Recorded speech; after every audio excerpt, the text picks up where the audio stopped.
It's okay. Off your mind, it's okay. Off your mind, Chai! Now wow, people wey suppose talk truth to power don't off mic. And if we talk, now 500,000 they go sama us, call am hate speech. But fear not, my ego don't come. Ingo torchlight every corner, nooks and cranny of all these bad people where they spoil our country.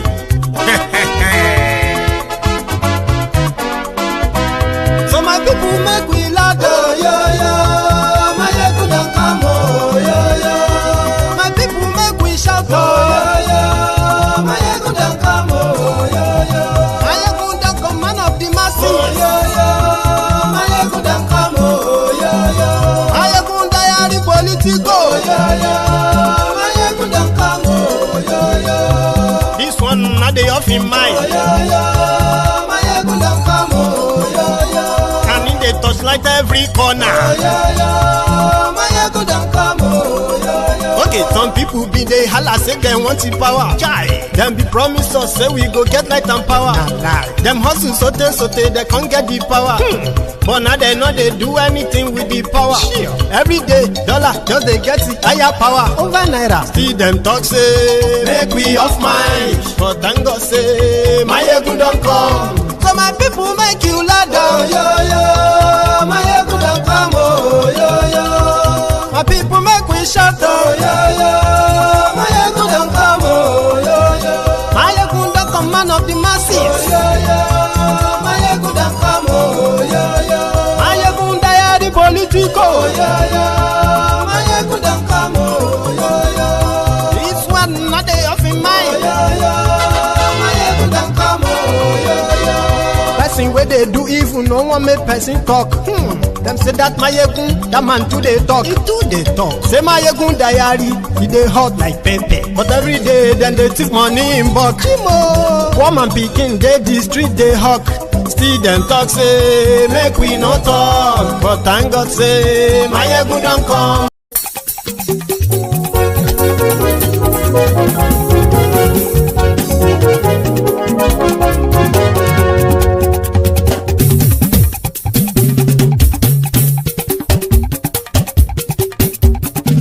Mayegun làwa mọ̀ làmọ̀ tó dòdòdò. Mayegun diary, Mayegun number one. Mayegun làwa mọ̀ làmọ̀ tó dòdòdò. Mayegun diary, Mayegun number one. Mayegun ti dé o, ọ̀rẹ́ ara ìlú. Mayegun diary, Mayegun number one. Lórí Facebook, lórí YouTube. Mayegun diary, Mayegun number one. Gbogbo bó ṣe ń lọ ni Mayegun já wa sí. Mayegun diary, Mayegun number one. Àṣírí ọ̀jẹ̀lú kì í bò níbẹ̀ o. Mayegun diary, Mayegun number one. Bó bá ṣe eré àní Mayegun máa wí. Mayegun diary, Mayegun number one. Ó sì tún ṣe eré wàá gbọ́ níbẹ̀ o. Mayegun diary, Mayegun number one. Mayegun diary, diary politico. Mayegun diary, Mayegun number one. Godfatherism kò sí lọ́rọ̀ Mayegun. Mayegun diary, Mayegun number one. Ẹ farabalẹ̀ sẹ́ o kẹgọ́rọ̀ lẹ́nu o. Mayegun diary, Mayegun number one. Àní Mayegun làwa mọ̀ tó dòdòdò. Mayegun diary, Mayegun number one.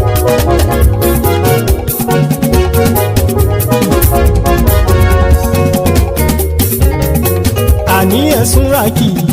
Mayegun ti dé. Mayegun ti dé. Ọ̀jẹ̀lú ẹ̀sùn ràkì. Mayegun ti dé. Àní ẹ̀sùn ràkì. Mayegun ti dé. Lórí Facebook. Mayegun ti dé. Àní ẹ̀sùn ràkì. Mayegun ti dé. Lórí YouTube. Mayegun ti dé. Àní ẹ̀sùn ràkì. Mayegun ti dé. Bọ́ bàbá gbé wúrẹ́. Mayegun máa wí. Àní ẹ̀sùn ràkì. Mayegun ti dé. Ijó ìgbádìyẹ. Mayegun máa wí. Àní ẹ̀sùn ràkì. Mayegun ti dé. Presido bá rúfin o. Mayegun máa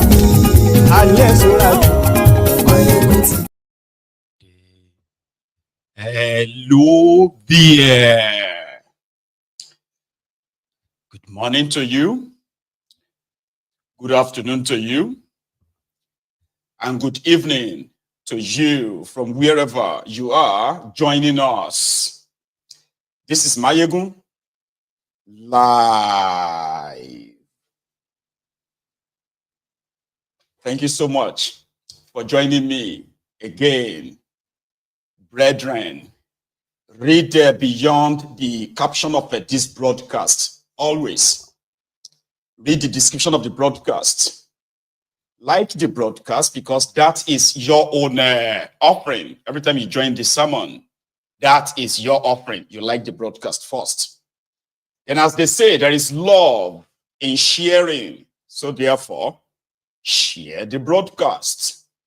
So invite your friends. You're not so friendly friends, your frenemies, right? The Buharidins, invite all of them. Buharidins, Buhari the Derins, Buhari the Notus, Buhari the Jatus, the Buhari Shukus, the Ungoziaris, the Unnekaharis, the articulated Mugus, the articulated Morons, the Lagos Abobakus, the Oshogbu Alimajiris, the crumb eaters, the crumb chasers, the all-risers. Tell them that Mayegun today. Then sit back, relax, while I roll out what I have for us this evening. And if you have done all of that already, thank you again. So tonight, we have an update. They are like series. Mostly the conversation tonight is going to be, it's going to be on the atrocities of the Fulani terrorists. And the one man that warned all of us ahead of time years ago, a man that because of his, vision, he was able to warn us ahead, and that automatically puts a target on his back. Mazi Nnamdi Kanu. The Nigeria criminal system, the Nigeria criminal politicians have done so much in spreading different kind of propaganda to justify the criminality, the illegality, the illegitimacy of the continued trial of Nnamdi Kanu. And just last month, if you will remember, or recall, rather, Mazi Nnamdi Kanu's lawyers, right, received an impromptu appearance letter from the discredited, compromised Binta Nyako, the woman that has been used to perpetuate the illegality of the continued illegal detention of Nnamdi Kanu. She demanded to see Nnamdi Kanu and his lawyers. And upon their arrival in court, she wanted them to start defending whatever case she thinks she has against him. Unfortunately for her, Nnamdi Kanu had to take the stand, challenged the supposed lawyer of the government of Nigeria. Nnamdi Kanu was initially, well, let's start from the, a rollback place, okay? Mazi Nnamdi Kanu became the enemy of the ruiners, the looters, the dream killers, destiny killers of that contraption called Nigeria, when he started raising alarm on the impending terrorism of the Fulani terrorists, and how much the supposed people that are supposed to keep, the people that are supposed to keep you and I safe in that contraption, how much they have now in bed, and in fact, how much they were going to protect these terrorists the moment they begin to attack us. That Nnamdi Kanu saw ahead of time, that automatically puts a target on his back. The Nigerian system, the criminals in Nigeria did everything, and they are still doing it, to ensure that they criminalize the supposed democratic, tenant called referendum. Something that is not criminal. They decided to criminalize it. Not just that. They used the Nnamdi Kanu's expose on them. They used that to perpetuate another set of state-sponsored genocide. Some said it is a massacre, but it is both systemic ethnic tribal cleansing orchestrated by those in charge of Nigeria. Let me give you an idea of what that means. The Fulani terrorists, for some reason, they have declared jihad on the rest of us in that Nigeria. Anyone demanding that we should go our separate ways is considered an enemy to this project. And that is why today, the Nigeria criminal system, they went as far as going to Kenya to break international treaty, break international law by kidnapping Nnamdi Kanu. So when they took him to Nigeria, their own courts, they charged him for terrorism. Can you believe that? No, sorry, they actually initially charged him for treason. When they couldn't really prove any of that, because their own court said nobody can try Nnamdi Kanu in Nigeria. No court can try Nnamdi Kanu in Nigeria because of the process in which he was abducted, kidnapped, right, drugged, and smuggled back into Nigeria. That breaks international law. Nigeria broke law because they wanted to keep a man, a single man that kept, knocking senses into the ears of this thick skull of these Nigerians about the impending doom that is going to be championed by the Fulani terrorists and their sponsor. So since then, right, they continue in the pathway of this illegality by continuing to manipulate their own judicial system, so compromised that Nnamdi Kanu then said, I can't get any justice from this place. There will be no justice in this courtroom. There will be no justice in court of Binta Nyako. Because Binta Nyako has, husband, her husband, her son, they are currently standing trial for corruption, systemic corruption in Nigeria. And those who kidnapped Nnamdi Kanu, who disobeyed their own court judgments, those who have continued to sort of compromise the judiciary, because, compromise the judiciary until they will get a predetermined final judgment, which has become so almost impossible in their own court. So Nnamdi Kanu last month was in their court where he challenged Binta Nyako. Meanwhile, back in September 2024, Binta Nyako, after months of pressure coming from Nnamdi Kanu, that you need to recuse yourself. You do not have any legal standing to actually try me. You can't try me. You are a compromised individual. You are not even independent. You are not independent-minded. So in September 2024, Nyako recused herself from the case. I said, well, I hands off. I can't try Nnamdi Kanu. I don't want to be part of this case anymore. Only for who they call the president of the Federal High Courts in Nigeria to write an internal memo that she must continue and she must convict Nnamdi Kanu. So when Nnamdi Kanu saw, when she sent this emergency appearance letter, and Nnamdi Kanu showed up, same thing happened. She was expecting Nnamdi Kanu's lawyers to put up a defense. A defense for what? They said, oh, they've dropped the treason. They've dropped the treason charges. Now they are charging Nnamdi Kanu for terrorism.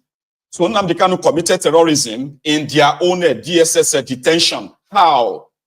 So Nnamdi Kanu stood up and said, you may be daft, you may be compromised, but listen, I'm not stupid. Listen to me again, Madam Judge.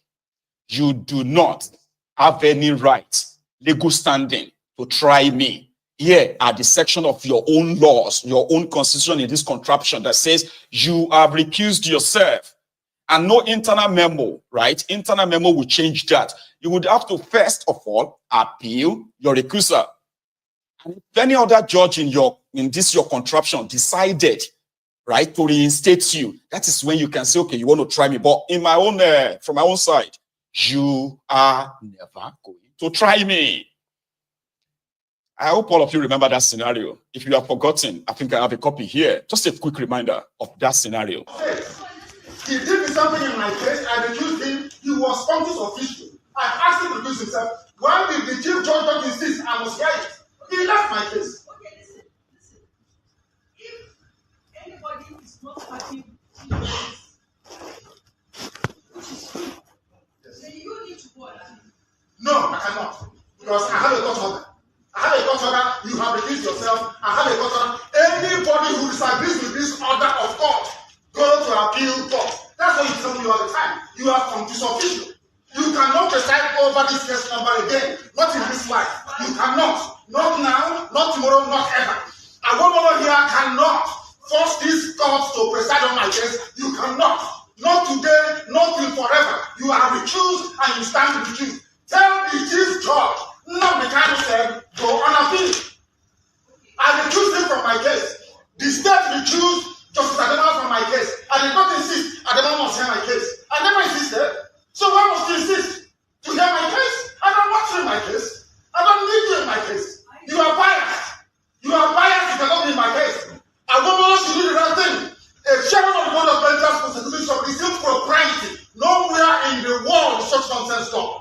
You cannot be hobnobbing with lawyers, hobnobbing with justices, and you're proceeding a case. It's shameful. Absolutely shameful. Shameful. This is a court of law. This is a shrine to injustice. And I will not subject myself to it. You stand recused and you must take my case. You cannot try me.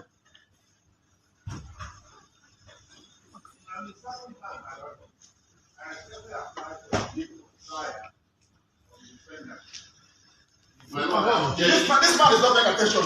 There is an order of recusal, and he's a senior advocate for goodness sake. There's an order of recusal. Is that not the rule of law? The law says if you disagree with this, you go on appeal. You are a grown-up man. Because of 300 million, you're behaving like a child. Go on appeal. Because of money. Because of money they're paying you from ATM's office, you are here standing and smoking evil. Because of money. A grown-up man like you, you say you have to want to behave like a man of honor. The rule of law says you go on appeal. His Lordship Binta Nyako will not try my case. Not on this planet Earth, I'm telling you that now. So stop wasting your time. So that paradise, as I said, is view of the past that the defendant has indicated that he will not make a formal application. I apply that the Lordship was a safety day for hearing. You are not well. You are not well. I'm telling you, this God am not well. This is an order of court. An order of court says Justice Binta Nyako is recused. An order of court. Order she made as an order. The same Chief Justice writing the stupid memo he's writing. I recused him. He was functus official. He sat on appeal. I took him to NJC. I recused him. Why did he not say I must sit on your case? Why in the case of his lordship is he insisting? He wants to embarrass her. He wants to embarrass your lordship by asking her to come and sit on this case. Is that what you're saying? There's an order. Give it to him. He doesn't have it. Give him an order of court. It's an order of court. Give it to him. He doesn't have it. An order. Give it. He doesn't have it. It's an order of court. I take your permission. It's an order of court. I take your permission to address you. But let me tell the defendant that in everything life, there's need for wisdom. And wisdom is very important in this matter. And tell him lies. It is not right for you to be insulting the teacher. If you insult yourself, I will insult you. If you have no respect for yourself, I will insult you. Because people are telling the law, when it comes to Nnamdi Kanu, you turn the law upside down. The law says one thing, if the law says this paper is white, when I go to court, they say it's black. When I say it's black, they say it's white. Is that law? I'm asking you, a senior advocate of Nigeria, is that law? Is the memo from Chief Judge, is memo from Chief Judge sufficient to set aside a court order? The answer is no. Why do you want to change the law in my own case? His Lordship, Justice Binta Nyako, stand recused in my case. Cannot try me. Why don't you get it?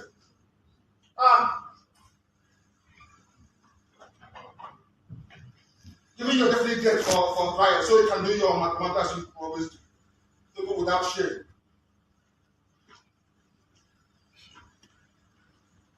I have here before me for the benefit of Chief Awomolo because it seems he doesn't know the law. So I will tell him, this is national judicial policy of this country. Please give them a copy each. National judicial policy of Nigeria. National judicial policy. I will tell you what it says. Because you don't know, I will tell you. talking about memo from the Chief Judge of the High Court. Judicial Policy of Nigeria, 1C. I'm reading. Verbatim. In the performance of judicial functions, the judge is subject only to the law and must only consider the law. The rule of law in every common law jurisdiction in the world is that once an order of court is entered, the only way to set it aside is by going on appeal. That's the rule of law. But it's an advocate, you don't know. I will go to see. A judge must not take or attempt to take orders or instructions of any kind from anyone, even the chief judge, from anybody that may influence his decisions in the performance of judicial function. It means that his lordship, having entered an order of court, a decision between myself and her. You cannot try me. What is so difficult in understanding that? What is difficult in understanding that statement? Is not just saying it. It is written in your supposed, what do you call it? Your supposed law book. Anyway, that went on that Binta Nyako, frustrated, decided to adjourn the case sine die. That is, until further notice. So Nnamdi Kanu made them realize that, listen, I defeated you in your own appeal court, where a judgment was entered that I cannot be tried in any court in Nigeria. There is a judgment to that. And what happened afterward? Abubakar Malamu decided, he actually begged. He begged in what's called stay of execution. What the heck? Like, a judgment is entered. And somebody says, oh, because that judgment did not favor us, please, for the sake of national security, we want to beg the courts to stay execution of that judgment until we wait for the Supreme Court. What the Supreme Court will say. So then they go to the Supreme Court. They argued back and forth. So the same compromised Supreme Court delivered a near straightforward kind of a judgment. Let me tell you what it did. The Supreme Court says, number one, the revocation of Nnamdi Kanu's bail was wrong. What does that mean? It should be reinstated. It was this Binta Nyako that revoked Nnamdi Kanu's bail after the Nigerian army attempted to kill him. The day they attempted to kill Nnamdi Kanu, they killed over 30 people in his house.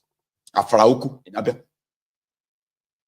Over 30 young people were killed, including the family dog. So how dare you, Nyako, withdraw his bail condition and said that he jumped bail? What do you mean by? So the Supreme Court cleared that in that judgment. They said Nnamdi Kanu did not jump bail. So which means Nnamdi Kanu should be freed. And if you have any case, then the Supreme Court now said that they should return the case back to the High Court again, where it will be determined if Nnamdi Kanu has any case to answer or not. So this is the controversial judgment of the Supreme Court, ignoring the victory of Nnamdi Kanu in appeal court. But now, if you are going to try Nnamdi Kanu, the first thing is that you should at least obey your own court sort of orders. Restore this is like going beyond the appeal court now. Appeal court that actually discharged him, acquitted him, and said he has no case in Nigeria. Right? So at least go, if you can't use that of appeal court, use that of the Supreme Court, Abi. So they returned him back to Nyako. By the time they returned him back to Nyako, they've dropped treasonable felony charges. They are now charging him for terrorism. And that was when they said, you guys are mad. It is part of the corrupt judicial system in that contraption where justice is, is pretty much like for the highest bidder, they will say. The entire system, rigged system, right, with bogus charges, just wanted this man out of circulation to stop exposing the agenda of the Fulanis and their collaborators in Nigeria against the people, the indigenous people of Nigeria. Now, this is why you see this target on Nnamdi Kanu. In their own courts, he defeated them in their own courts. He forced them to actually act so stupid and foolish in the face of the rest of the world. So when Nnamdi Kanu insisted that you will not try me, some people said he's so arrogant. Is this? I'm talking about the humbled slaves, the sophisticated moron of this world, the Ronukus, the Ronu Nazis. Some were even saying that he should be killed. Nnamdi Kanu is now being charged for terrorism. The Fulani terrorists that Nnamdi Kanu exposed, they are being given, right now, they are being given amnesty. Operation Safe Corridor, repentant terrorists. Repentant terrorists. And they are charging a man they've locked up for over 3 years now. They are charging him for terrorism that is behind the insecurity in eastern part of Nigeria. And by law, how? By law, it couldn't have been. So on this note, Kekere Ekun, the crooked criminal Kekere Ekun, Agba, the Chief Justice of Nigeria, responded today to the letters of Nnamdi Kanu's lawyers, and they agreed, she agreed that Nyako will no longer preside over Nnamdi Kanu's case anymore. Now, a new judge, a new court is now being assigned to what? To take over the charade, to take over the mockery of justice, to take over the illegality. Still, by the way, there is no, maybe when they get to that one, maybe, I'm just using maybe right now because I'm not really raising my hope, okay? Just maybe this time around, they would actually follow their own supposed laws and release Nnamdi Kanu. You know? Release him. That's what their law says. Release him on his last bail condition. That's what their Supreme Court's judgment says. So when the Nnamdi Kanu's lawyer came out and said, well, we have now been assigned a new judge, which is yet to actually be named. But the first victory here is that Binta Nyako, the compromised Binta Nyako, will no longer, right, have any one-on-one whatsoever with Nnamdi Kanu anymore. There will be no furtherance of this shameful, miscarriage of justice against an innocent man. Everything Nnamdi Kanu told us about the Fulani and their agenda come to pass. APC, Ekbekebe, Al-Qaeda People's Congress, Agba, People's Congress. Their agenda is to what? Is to come to loot, which is to steal. The agenda is to come to destroy, which is to divide. The agenda is to come to kill. And that is what they are carrying out. And the Fulani terrorists and their collaborators in that contraption celebrated the kidnapping of Nnamdi Kanu, including the gullible ones, some of you, gullible morons. They are bought into their propaganda so steadily, conveniently. And then you actually was like, it was like, give us Barnabas and then crucify this Jesus. I'm not comparing him, by the way, so there's no blasphemy. I'm just saying that is exactly what is going on in that contraption. Terrorists, people are watching these criminals inside this contraption, giving what they call the repentant repented terrorist, right? They said they are rehabilitating them, sending them back into the society. And the insecurity in Nigeria, the terrorism in Nigeria continues. In fact, it continues to grow, escalate. It has now become a multi-billion-dollar industry in that contraption. And up till now, more and more of our people have either been killed, kidnapped, with ransom paid. Others' livelihood have been so destroyed. And the people have been told to be on their own.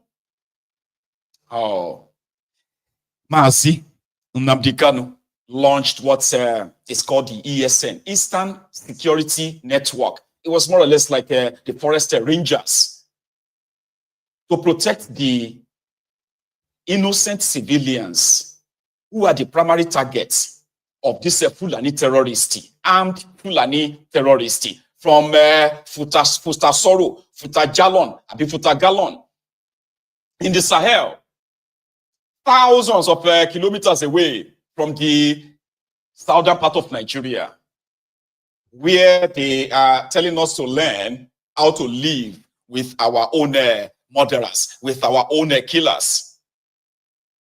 Rather than them clamp down on this murderous, Fulani terrorists, Nigeria was trying to teach us how to share and give up our lands to this murderous, jihadist. It went on and on and on for years, with thousands of lives lost. And of course, hundreds of billions of naira worth of people's personal properties destroyed, especially on the farms. So today, people are asking, wait, if the reason why they wanted Nnamdi Kanu dead was because they felt like he was inciting the people against the Fulani, murderous Fulani terrorists. With the track record of this Fulani terrorists in the last 9-10 years alone, isn't that enough for the Olori Brukus in charge of that contraption to have actually probably like retraced their steps and possibly turn this guy into your own national hero? I'm just saying, because everything is said will happen, happened, and still happening. Today, in Ehahamufu, in Enugu, the body, I'm talking about attacks after attacks, everyday attacks, to the point that the people in that community, in these communities, they have had to stage endless days of protests, calling on government to come to their aid. They no longer go to their farms, they can't sleep in their homes, and they just have nowhere to turn to. And Nigeria has gotten to a stage whereby you can't even defend yourself anymore. Defending yourself is considered a crime. Calling for people to defend themselves is also considered as incitement.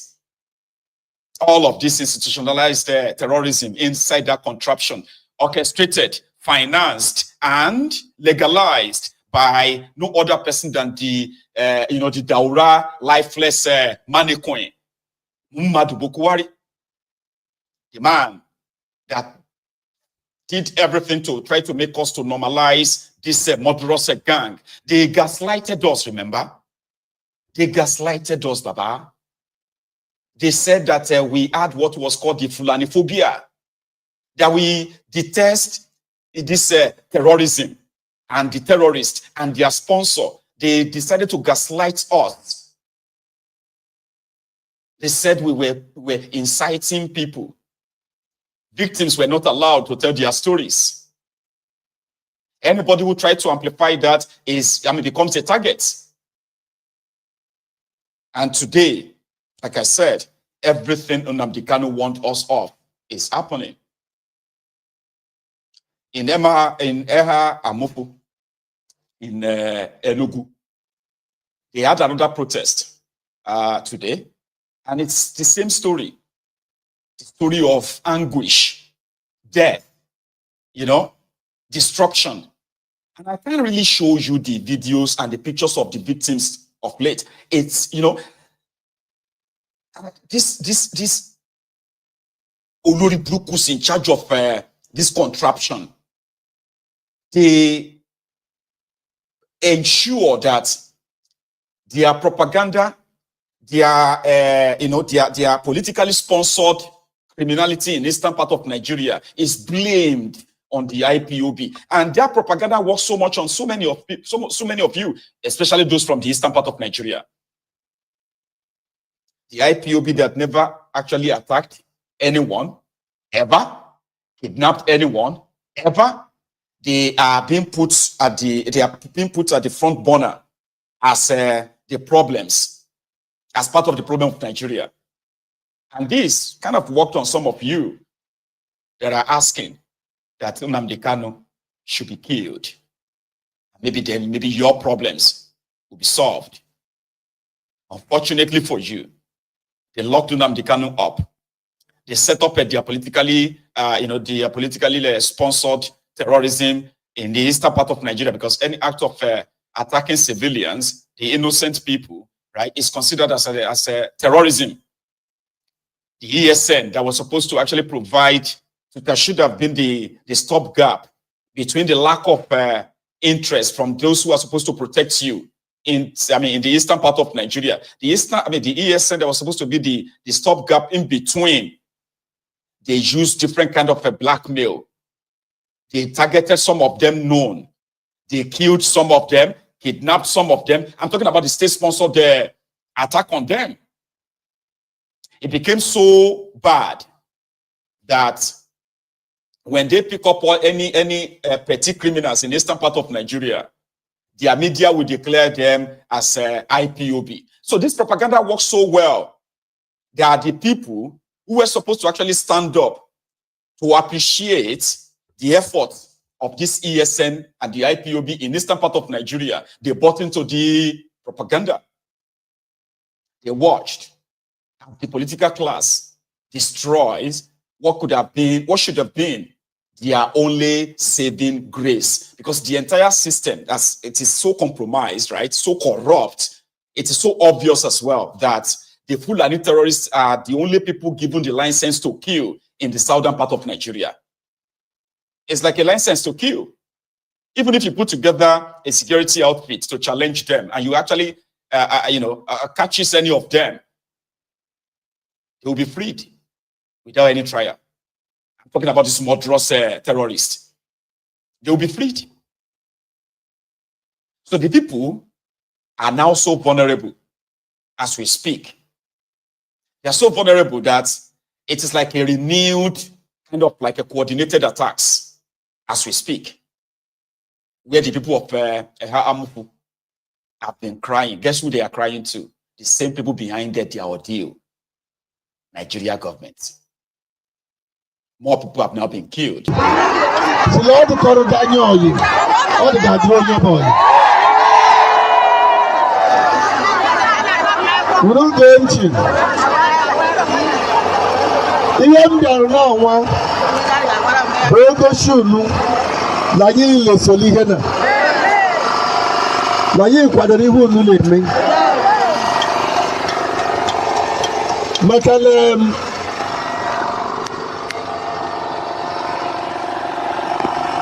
Oje me ihe ayi niile kwesịrị ome n'ihe na-ada ma ọ bụrụ na amaghị ezi Owerri mmadụ ọdụ ga-echi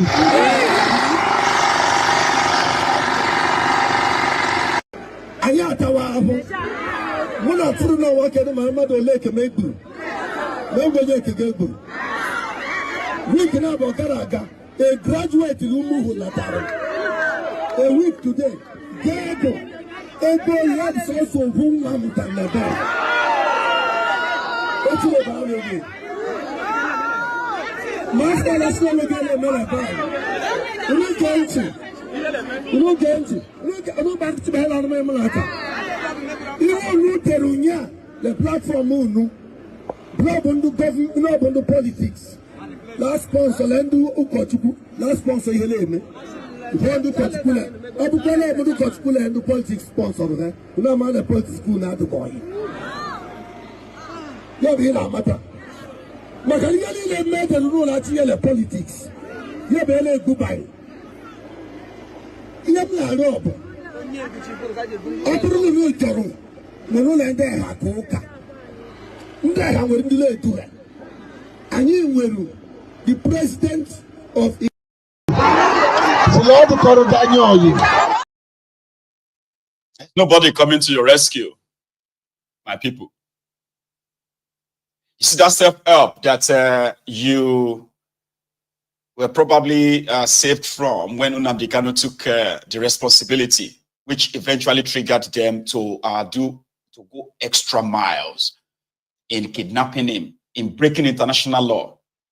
It took a huge risk, but when it mattered most, when the people who were supposed to actually really shut down everywhere after he was kidnapped, somehow, fear prevailed. So everybody felt like it was probably Nnamdi Kanu's cross to bear. So they did everything to try to destroy all this good foundation, this good foundation laid by Nnamdi Kanu that could have bring about, everlasting peace, awareness and peace, prosperity for the people of the eastern part of Nigeria. They allowed the mofo politicians who actually hate their people, hate you. They allowed them to have a free ride of kidnapping Nnamdi Kanu and locking him up. Yesterday, somewhere in Imo State, it's called Ihite Opala. Ihite Opala Road in Imo State. This Fulani terrorist took over the road where people were actually kidnapped and others got stranded because they couldn't do anything. Yesterday. No problem. No problem. Yeah, what Bala Road do? Perhaps kind of zinky baza. One hand as well, one hand as well, knows of Bala. Knows of Bala, Hannah was going to direct you, knows of Bala. There was one about Hebrew passengers, but you more here. My name is one of Bala. Cow today, being 7th of March. Kankane, my life in Opala. One the husband. He stroke Opala. He stroke Opala. All the home to see Owerri, Lagos, Onitsha. Everybody packed it. All of them packed. No motor is coming, no motor is going. This is the situation. Meanwhile, there are military barracks, Air Force bases scattered across the eastern part of Nigeria, police headquarters. But their only constitutional power, constitutional responsibility, right, is to hunt down every Igbo, young and old, that ever, propagates Biafra. You don't even have to propagate Biafra before they will hunt you down. When it comes to this Fulani terrorist terrorizing the people all over the place, it is beyond their jurisdiction. You are on your own. This is the state of things in the contraption, especially in the eastern part of Nigeria. People watched them, demonized the effort of Nnamdi Kanu, demonize, the sincerity of art, the love of Nnamdi Kanu for his own people. Some of them felt like they didn't feel. They actually asked that he should be killed. So the propaganda worked on some, maybe not on all, or even those that the propaganda didn't work on. There's another thing that is working on them: fear. The fear of, I don't want to be next. And in all of this, it has given the irresponsible criminal Igbo governors a bit of confidence, right, that they are going to get away with all of this. So when Nnamdi Kanu said, if I leave this place within 24 hours, the insecurity in the eastern part of Nigeria will end, they launched an immediate campaign led by Soludo, The same Soludo that went to go and take pictures with Nnamdi Kanu before his election, promising the people that he would do everything to actually, in fact, he said Bukwari promised him that he would release Nnamdi Kanu all before the elections. After that, the same Soludo is out championing the campaign that the release of Nnamdi Kanu will never end the insecurity in the eastern part of Nigeria today. So, the people are now at the mercy of God knows who, because they are on their own. Every day in the eastern part of Nigeria, you have the local criminals, you have the Fulani terrorists, but their operation is different. The Fulani terrorists are there to destroy people's farms and then attack them and chase them away, those who fail to. But if you have to see the images, the pictures, it's like every day, like every 5 days. You will see people macheted, either by, on their farms or in their community. This border town community called Ehamofu, people are bleeding right now. Those who call for the head of Nnamdi Kanu, I can't find them anymore. See those ones who wanted Nnamdi Kanu to be killed, jailed. Don't ever release him. People of Ehamofu, they are being killed by the Fulani terrorists right now. I haven't seen the same energy. I have not seen the same social media presence, the same energy that they were using, demanding for the illegal incarceration of Nnamdi Kanu. I haven't seen that same now. Have you?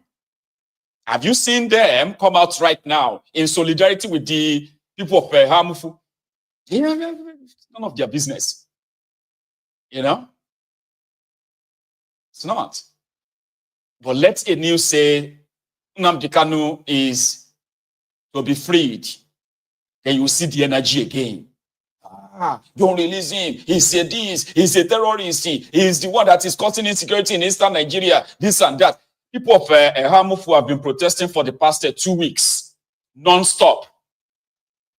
2 weeks.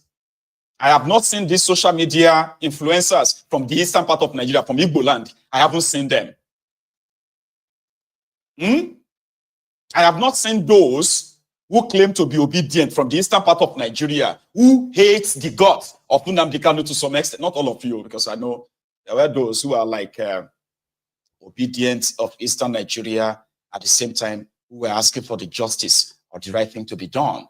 But there are some of you who took it upon yourselves. You take it so much with, with so much energy, demanding for an innocent man to be killed so that you can have peace. Now that the peace has eluded you right now, now that the people of Hamufu and other communities have been having 2 weeks endless non-stop protests, asking for the government to come to their aid, I haven't seen that same energy. Have you?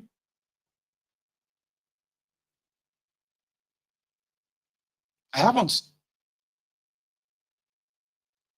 And that is why we hope that the likes of Soludo would understand the sacrifice, because this is more or less like a sacrifice now. The sacrifice that, the innocent blood of the Igbos that have been sacrificed by these murderous, Fulani jihadists.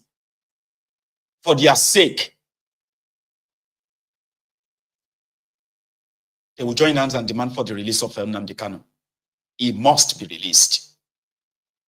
He has to be released. Whatever your own political lineage, your political whatever, it is, without any safety, security, you are all living in a land, right, that is meant to actually soak your blood violently. This is not your blood being soaked because you are fighting for the land. It's being soaked because cowardly. Those who are supposed to protect you, they have absconded that responsibility.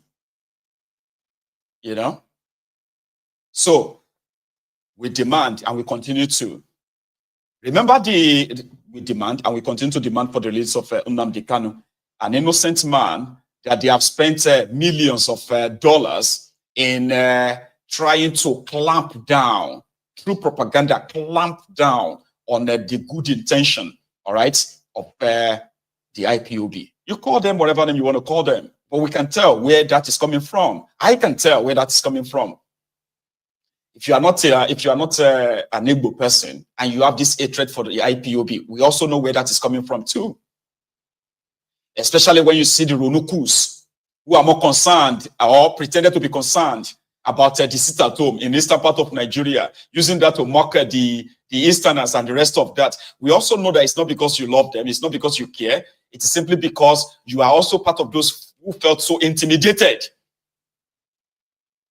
that a man of Nnamdi Kanu's stature could have such influence among the young and the old in that region, and therefore the fear of what that can be. You see, if Nnamdi Kanu succeeds in breaking up the Biafran out of Nigeria non-violently, as he was demanding for a referendum, a non-violent peaceful movement called the IPOB, demanding for the independent Biafra. Somehow we get to know what that means to you too, especially you, the Ronukus of Lagos, the Yoruba Bonus, the Yoruba bastards, Somali that have brought so much shame upon the Yoruba race, right? Because of one druggie, one drug addict, drug dealer, drug baron, a certificate forger. A man that thrives in divisive politics, hateful politics, and name it. So we all know all of that. Unfortunate, right, that Nnamdi Kanu is in the hands of those who wanted his head. Or also again, it is also kind of like, almost like impossible for them to do whatever they had in mind. They can't kill him. They can't let him go. While the Fulani terrorists warned us about are indeed massacring our people, claiming lands, turning some of part of our land into ungoverned areas. Ungoverned areas are the areas controlled by these terrorists, where the Nigerian authority never dares to come close. So the people trapped in those areas continue to pay taxes to these terrorists. I mean, in Adamawa, 9 years ago, in Adamawa, a young man called Sunday Johnson. I think, did I get that right? Give me a sec. That's right, Sunday Jackson, rather. Mr. Sunday Jackson, a farmer, went to his farm, right? 9 years ago, nearly 10 years ago now, because it was like around November or thereabout of 2015. This was just a few months after Boko Haram, the jihadist, APC, Ekbe, the terrorist, the Al-Qaeda People's Congress, when they took over government in Nigeria. Just a few months after that, this man went to his farm to go and pick up some of his farm produce, something to eat for himself, to eat something for himself and his family. When he got to his farm, this Fulani terrorist with their knife attacked him. Then he succeeded, right, in overpowering this terrorist. Took his knife, stabbed him to death in self-defense. Immediately, Mr. Sunday Jackson got arrested. They arrested him straight up. They charged him for murder. They charged him for murder, for killing someone who was there to kill him. I mean, how can I kill somebody? It's like using your knife. I didn't pick your knife from your pocket. I'm on my farm, right? I'm on my farm. You attacked me with a knife. I succeeded in overpowering you, collected the knife, defended myself in the process. Well, apply you. So when it comes to the Fulani terrorists, there's nothing called self-defense.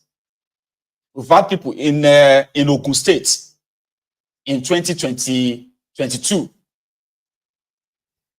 The elderly people in the community in Ekun State, right? They resisted the invading Fulani terrorists. and their cows. They resisted them and stopped them from entering their village by using every force possible to stop them.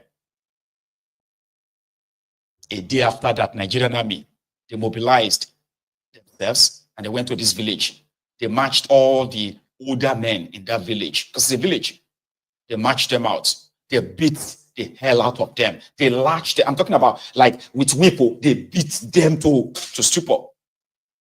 And they now warn them that in their life, they must never stop the Fulani terrorists from coming to their communities. Because what they just did, a day will come that the Fulani will come and then they will kill all of them. So if this community asks for SOS, if they shout out SOS and call for help, they, from Olukuta, what is that military base in Abeokuta, they said, we will never answer if you send us any SOS that you are being killed by the Fulani terrorists. True story. Mr. Sunday Jackson got arrested in Adamawa, put on trial for murder.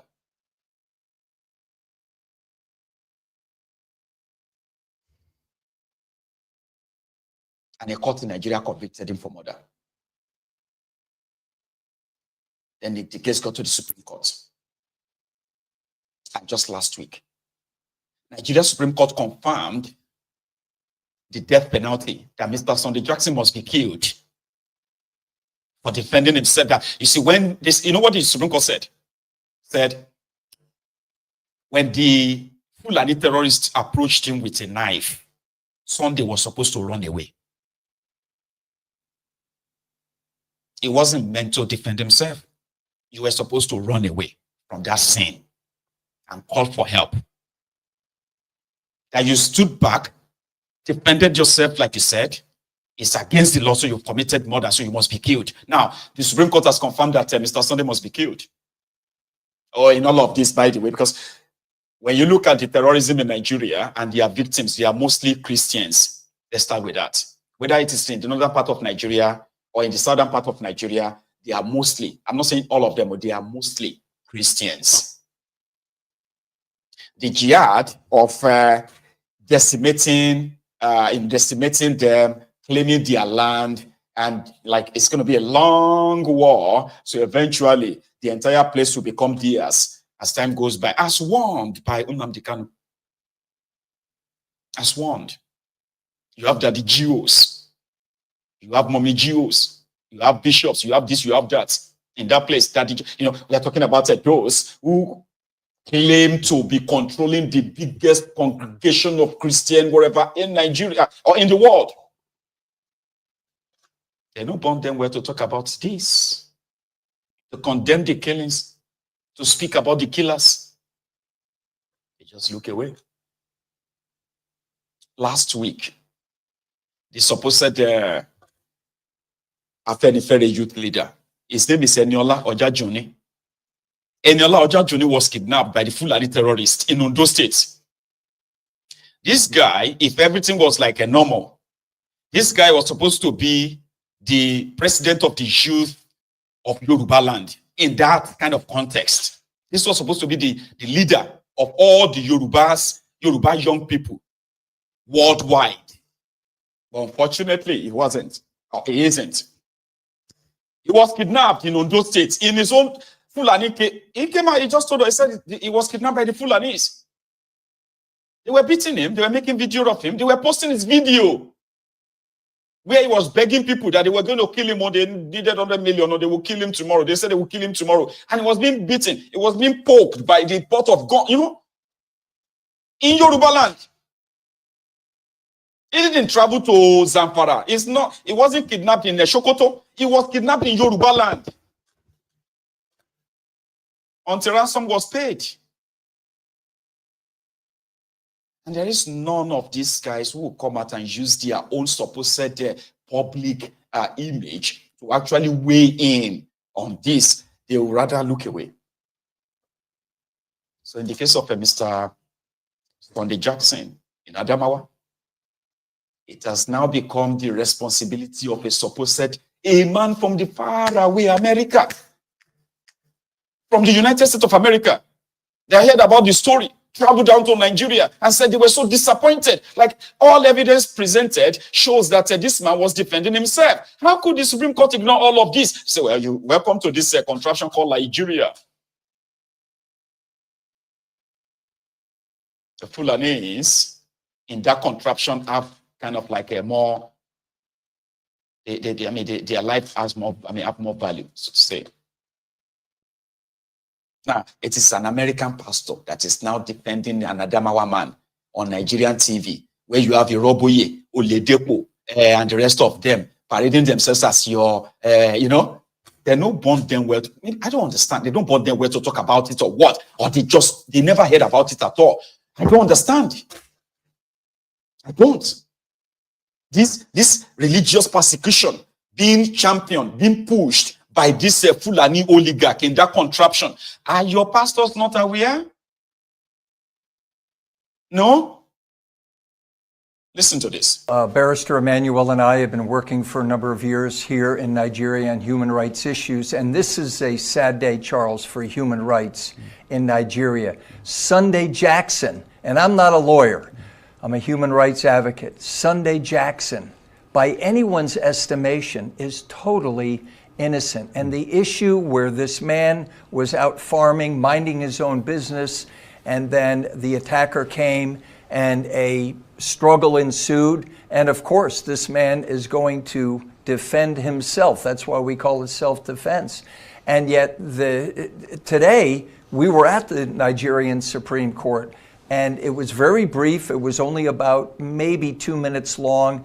And we just wept at the failure of the Nigerian Supreme Court to say that this man, and they had the opportunity to say this man was totally innocent. We haven't seen all the ins and outs of the decision, but we had the opportunity to meet this humble farmer, this young man who unfortunately his wife abandoned him, had been on death row for 10 years. So Sunday Jackson has now become an international case for human rights. Yes, and because so we're going to continue to advocate. I was going to ask you what are the international dimensions of this case? Well, the international dimensions are Open Doors, which is a human rights organization, has recounted that there have been thousands of killings of Christians by Fulanis.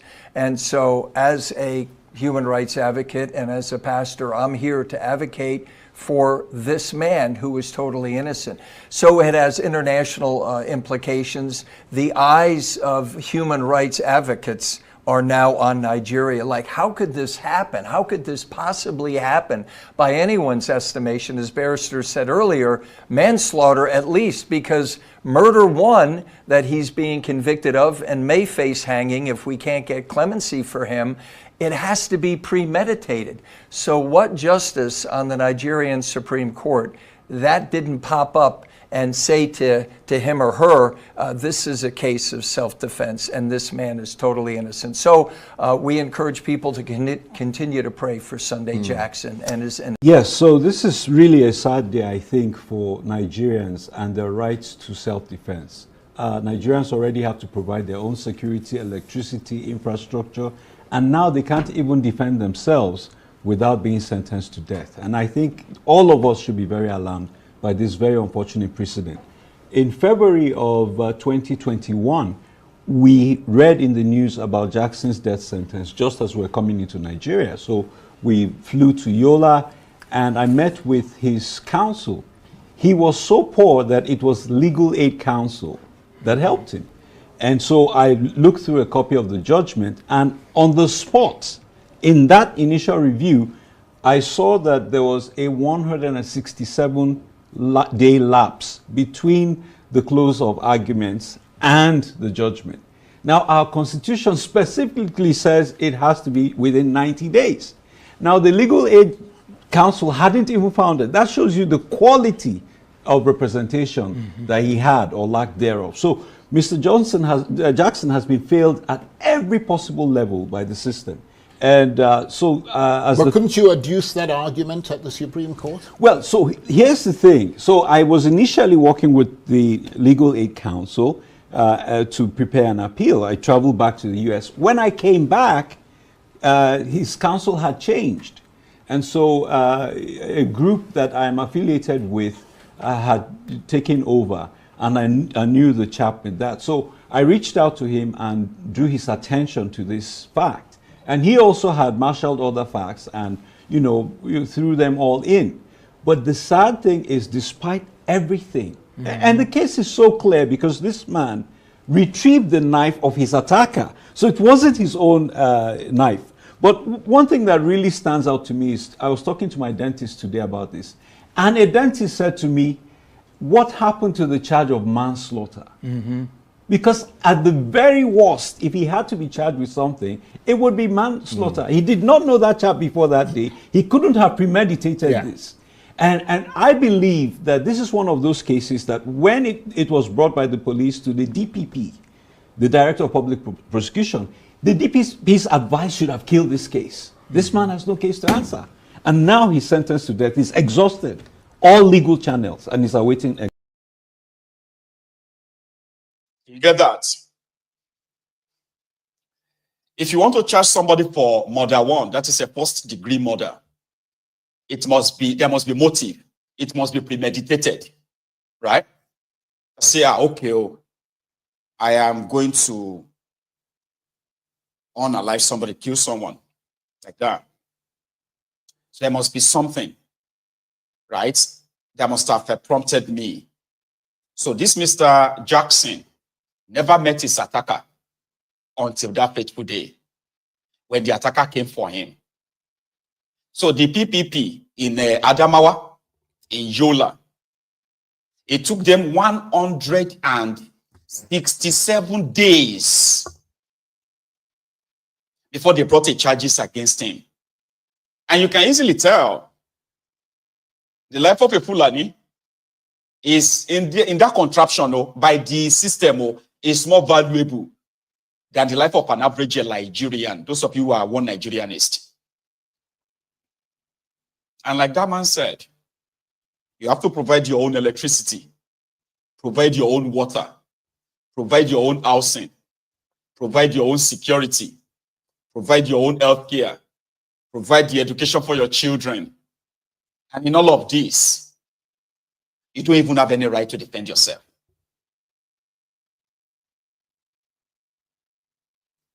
So in the office of the PPP, public prosecution, whatever, I think that's what they are called, right? Where you are supposed to have lawyers. None of them felt like, man, the most we can charge this guy for would be manslaughter. And manslaughter means it was not premeditated because it wasn't. But they charged him straight up with first-degree murder. Went through the High Court, the Appeal Court, and also to the Supreme Court that now give a verdict that he should be sentenced to death. Is sentenced to death. And except, like that pastor said, the American pastor, except he gets clemency, except that means he gets a presidential pardon. Or maybe governor's pardon, I don't know. Except he gets clemency from God knows where. This man will be killed. Don't forget, he's been in detention, he's been in prison for nearly 10 years now for defending himself. So what the Nigerian law is saying, or their criminal system is saying, is that he should have allowed himself to be killed that day. Now, since he failed to allow himself to be killed that day, they will just have to do it now for him. Another alternative for him was to run away. How do you run away when somebody is charged at you with a knife? Oh, how do you think? I mean, how long do you think you can run? Or you stay to defend yourself? Self-defense, a universally acknowledged right of everyone. I can defend myself. I have the right to defend myself. If my life is in danger in the hands of another man, I have the right to defend myself. I do. And this guy has no case at all. the prosecution, whatever, I mean, the PPP, whatever, they are the ones that were supposed to actually like cut it up. But you all know why they had to go all hog and demand for the killing of this man. How can I be guilty of murder when somebody came into my own house to kill me?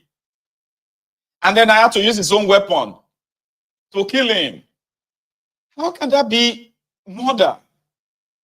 Well, we know why. Nigeria is not a real place. You remember that. It is not real. Now, you might kind of have this sentiment when Bokwari was there and say it was because Bokwari. Yeah? Well, you now have a supposed Yoruba man, allegedly, because I don't even think this guy is a Yoruba, by the way, but yeah, allegedly. Tifnumbu, a Yoruba man, is now your president. Or somehow, it's like the Fulani terrorists are now fully back, and the Ronukus are willing and ready to even defend the murderers, the terrorists as well. Because to them, if you mention terrorists, if you mention these Fulani terrorists, right, to them, you are trying to tarnish the image of Tifnumbu. Here is another representative member. Her name is Akonde Sadipe. Right? Olulope. He represents the people of Oluyole Federal Constituency, where they had this, Ogumaki Gambari, reserve. It's like a farm settlement. And we all know that the Fulani terrorists have taken over some of the forests across the southern part of Nigeria, by the way. They have built their own different camps. And you see, these forests that we are talking about, they are not unoccupied. The forests are farms of people. When they tell you that the Fulani terrorists are taking over farms, I mean, they are taking over forests, There is no forest. They are people's farms. They are people's lands. When you look at lands and you feel like these lands are unoccupied, unused, are you mad? They are owned by people. There's no free land anywhere. When I was in Odogbolu and we used to go to the farm, we had to travel kilometers of road before we get to our farm.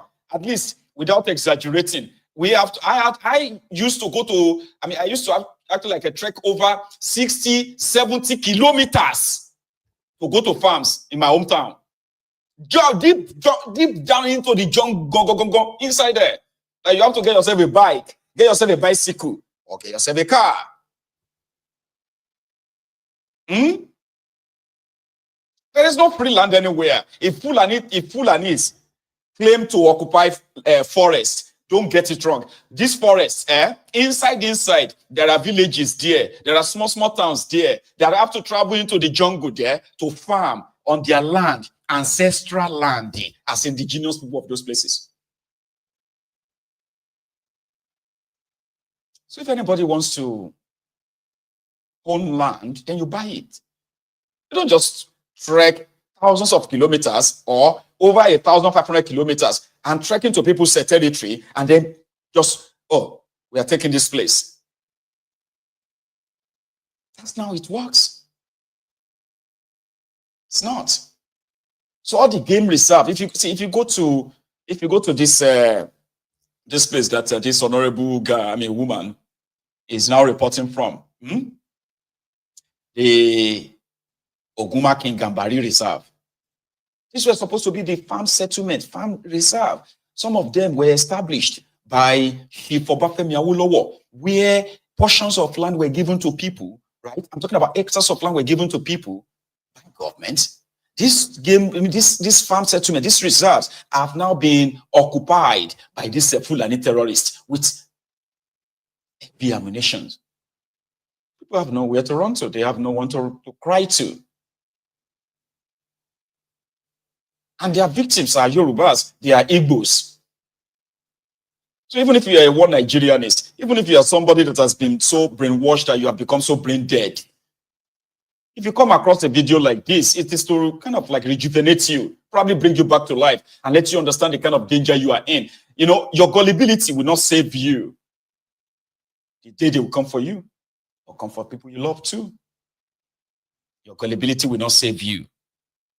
To those of you Abrodian Ronukus, Abrodian Buhari idiots, bad idiots, bad stats.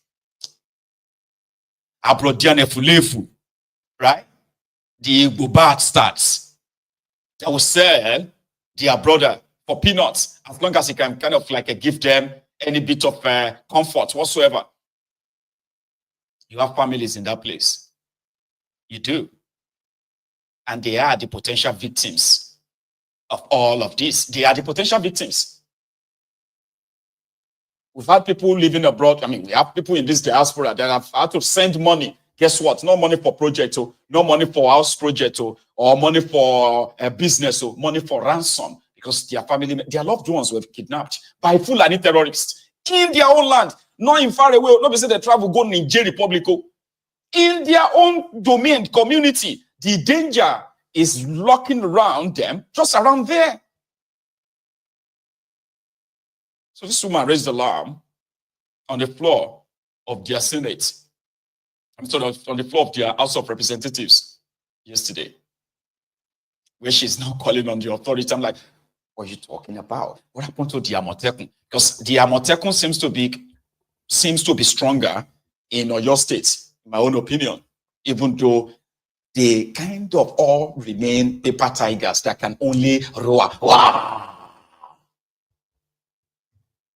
But they can never bite. And we know why. So from the east to the west to the creek of Niger Delta, these Fulani terrorists are wreaking havoc. They are destroying the livelihood of the local people there. And some of you living in the city, you want to pretend that it's none of your business. Okay, those of you living in the city, Ihite, those guys who are traveling from Imo State, right? That Ihite road. Some of them were on their way to Onitsha. Some of them on their way to Lagos, where like everything happening in all these communities is none of your business until it becomes your business. When you yourself run into these terrorists, that you have to kind of begin to evaluate your life and say, oh, hey, my life just flashed through my eyes just now. I saw this, until you've witnessed it. Some of you, you act dumb. And then loud, stupid and loud. I've seen that many times. I mean, I've seen that many years now. Stupid Nigerians and loud. Very loud and very stupid as well. Nnamdi Kanu won't rub your head. He won't sing lullaby for you. He will look you straight into your eyes and tell you the truth that will likely not make you comfortable. And why are you going to be comfortable anyway? There is no comfort in any of this. We are all in danger.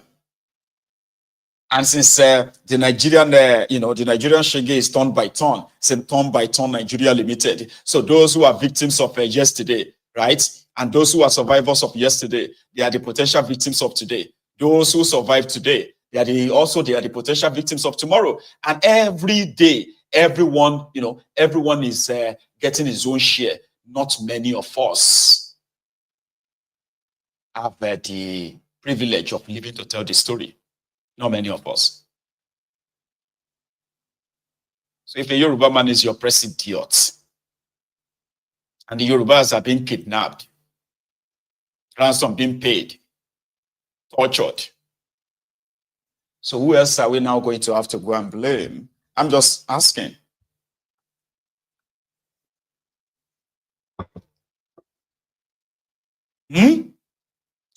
Terrorists will kidnap people, demand 100 million, demand tricycle, 5 tricycle, 10, Okadas. And they will get some of this stuff, and nobody is going to go after them. Nobody.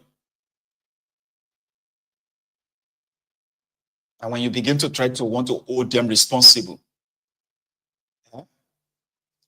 they will begin to attack you based on the tribe or ethnic.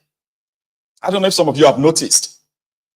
If you look around today, when the Tifnumbu, the Ronu Kus, especially the Ronu Nazis, the sewage dwellers, And then those, article wearing mofos goes on TV. Rather than talk about all these shortcomings, talk about sympathize with the victims and possibly chart a way forward as they are those people in charge of the contraption right now. They will turn it around and then they begin to abuse and attack Peter Obi. Have you noticed that? It's like they generally commission their thing. When you want to try to hold them, call them out, on their responsibility or their irresponsibility, irresponsible ways, they will automatically turn it into Igbo Yoruba. Have you not noticed that? It's all deliberate. Read this screen on your screen.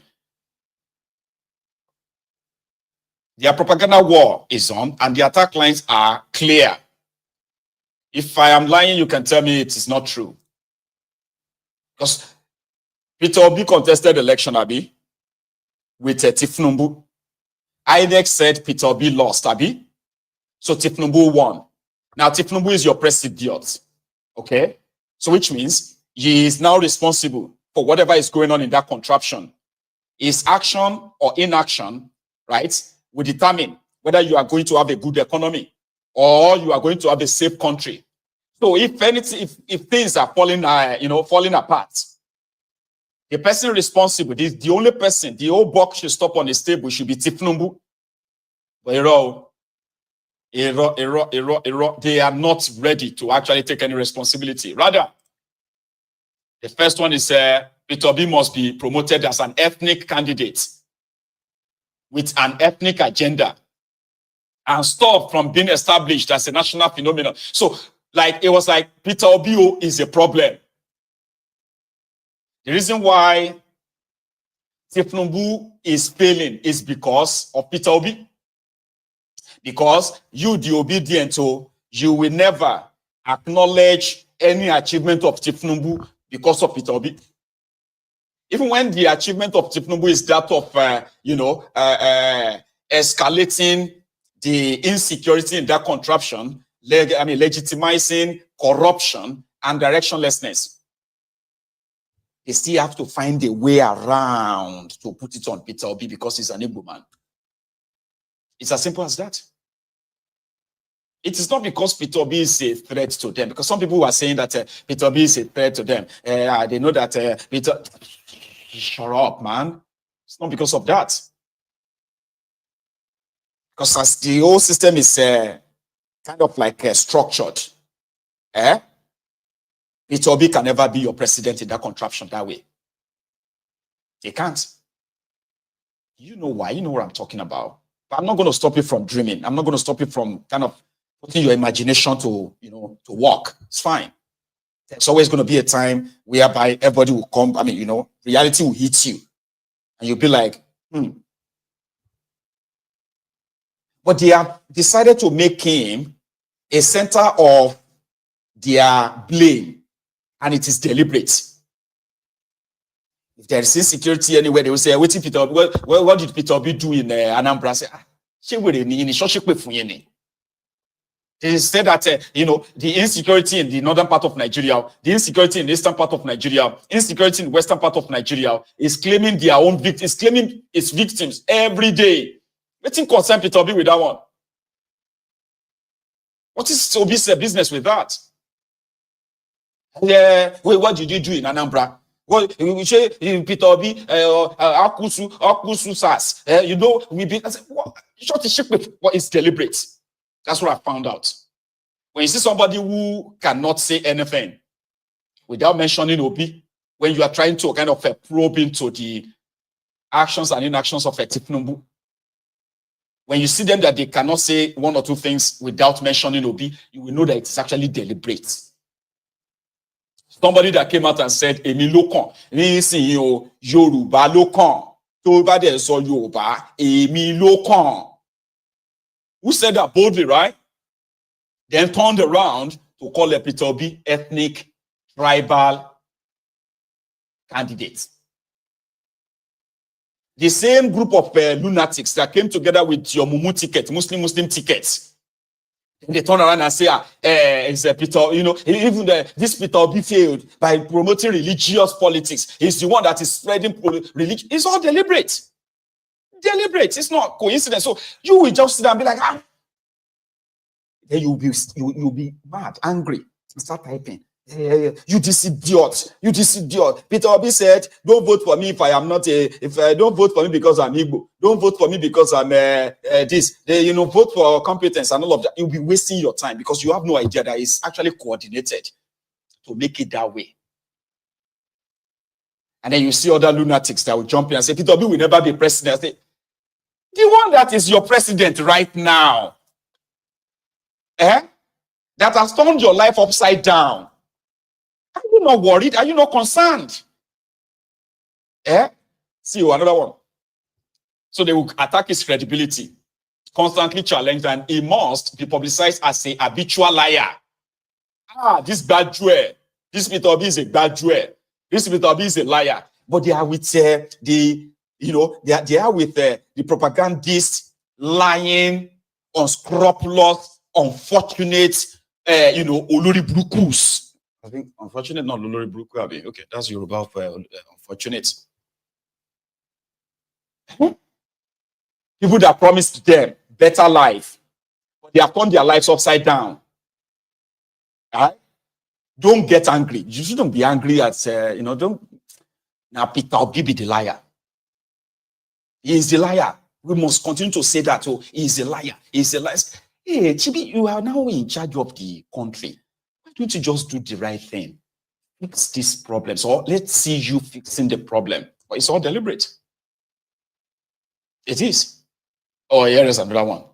He said, the story of Obi's achievement as governor of Anambra must be retold to establish that it was a failure in government. This is APC agenda as well. There's no amount of thing you will say. A man that was given an award severally, right? What they call the Millennium Development Goals. Remember that time? Sustainable Development Goal, blah, blah, blah, blah. Education, healthcare. We must rubbish it. Okay? So if you ask Tifnumbu about healthcare, education, infrastructure, they will say, what will be doing in Anambra?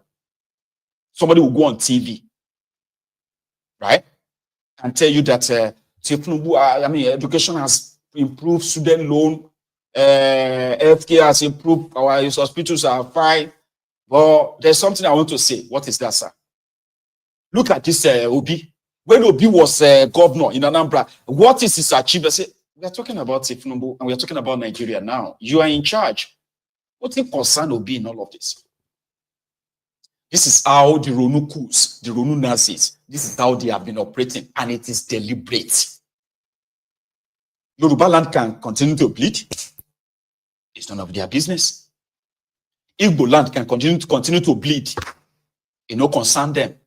They will even make you feel like Tifnumbu being your president is not responsible for the security of eastern part of Nigeria or the security of Nigeria generally. He will ask you, what Obi they do? Why Obi no talk about the unknown gunmen? Why Obi no talk about sit at home? Why Obi no this and that? Say, you have a government. Don't you have a government in that contraption led by the drug baron Tifnumbu?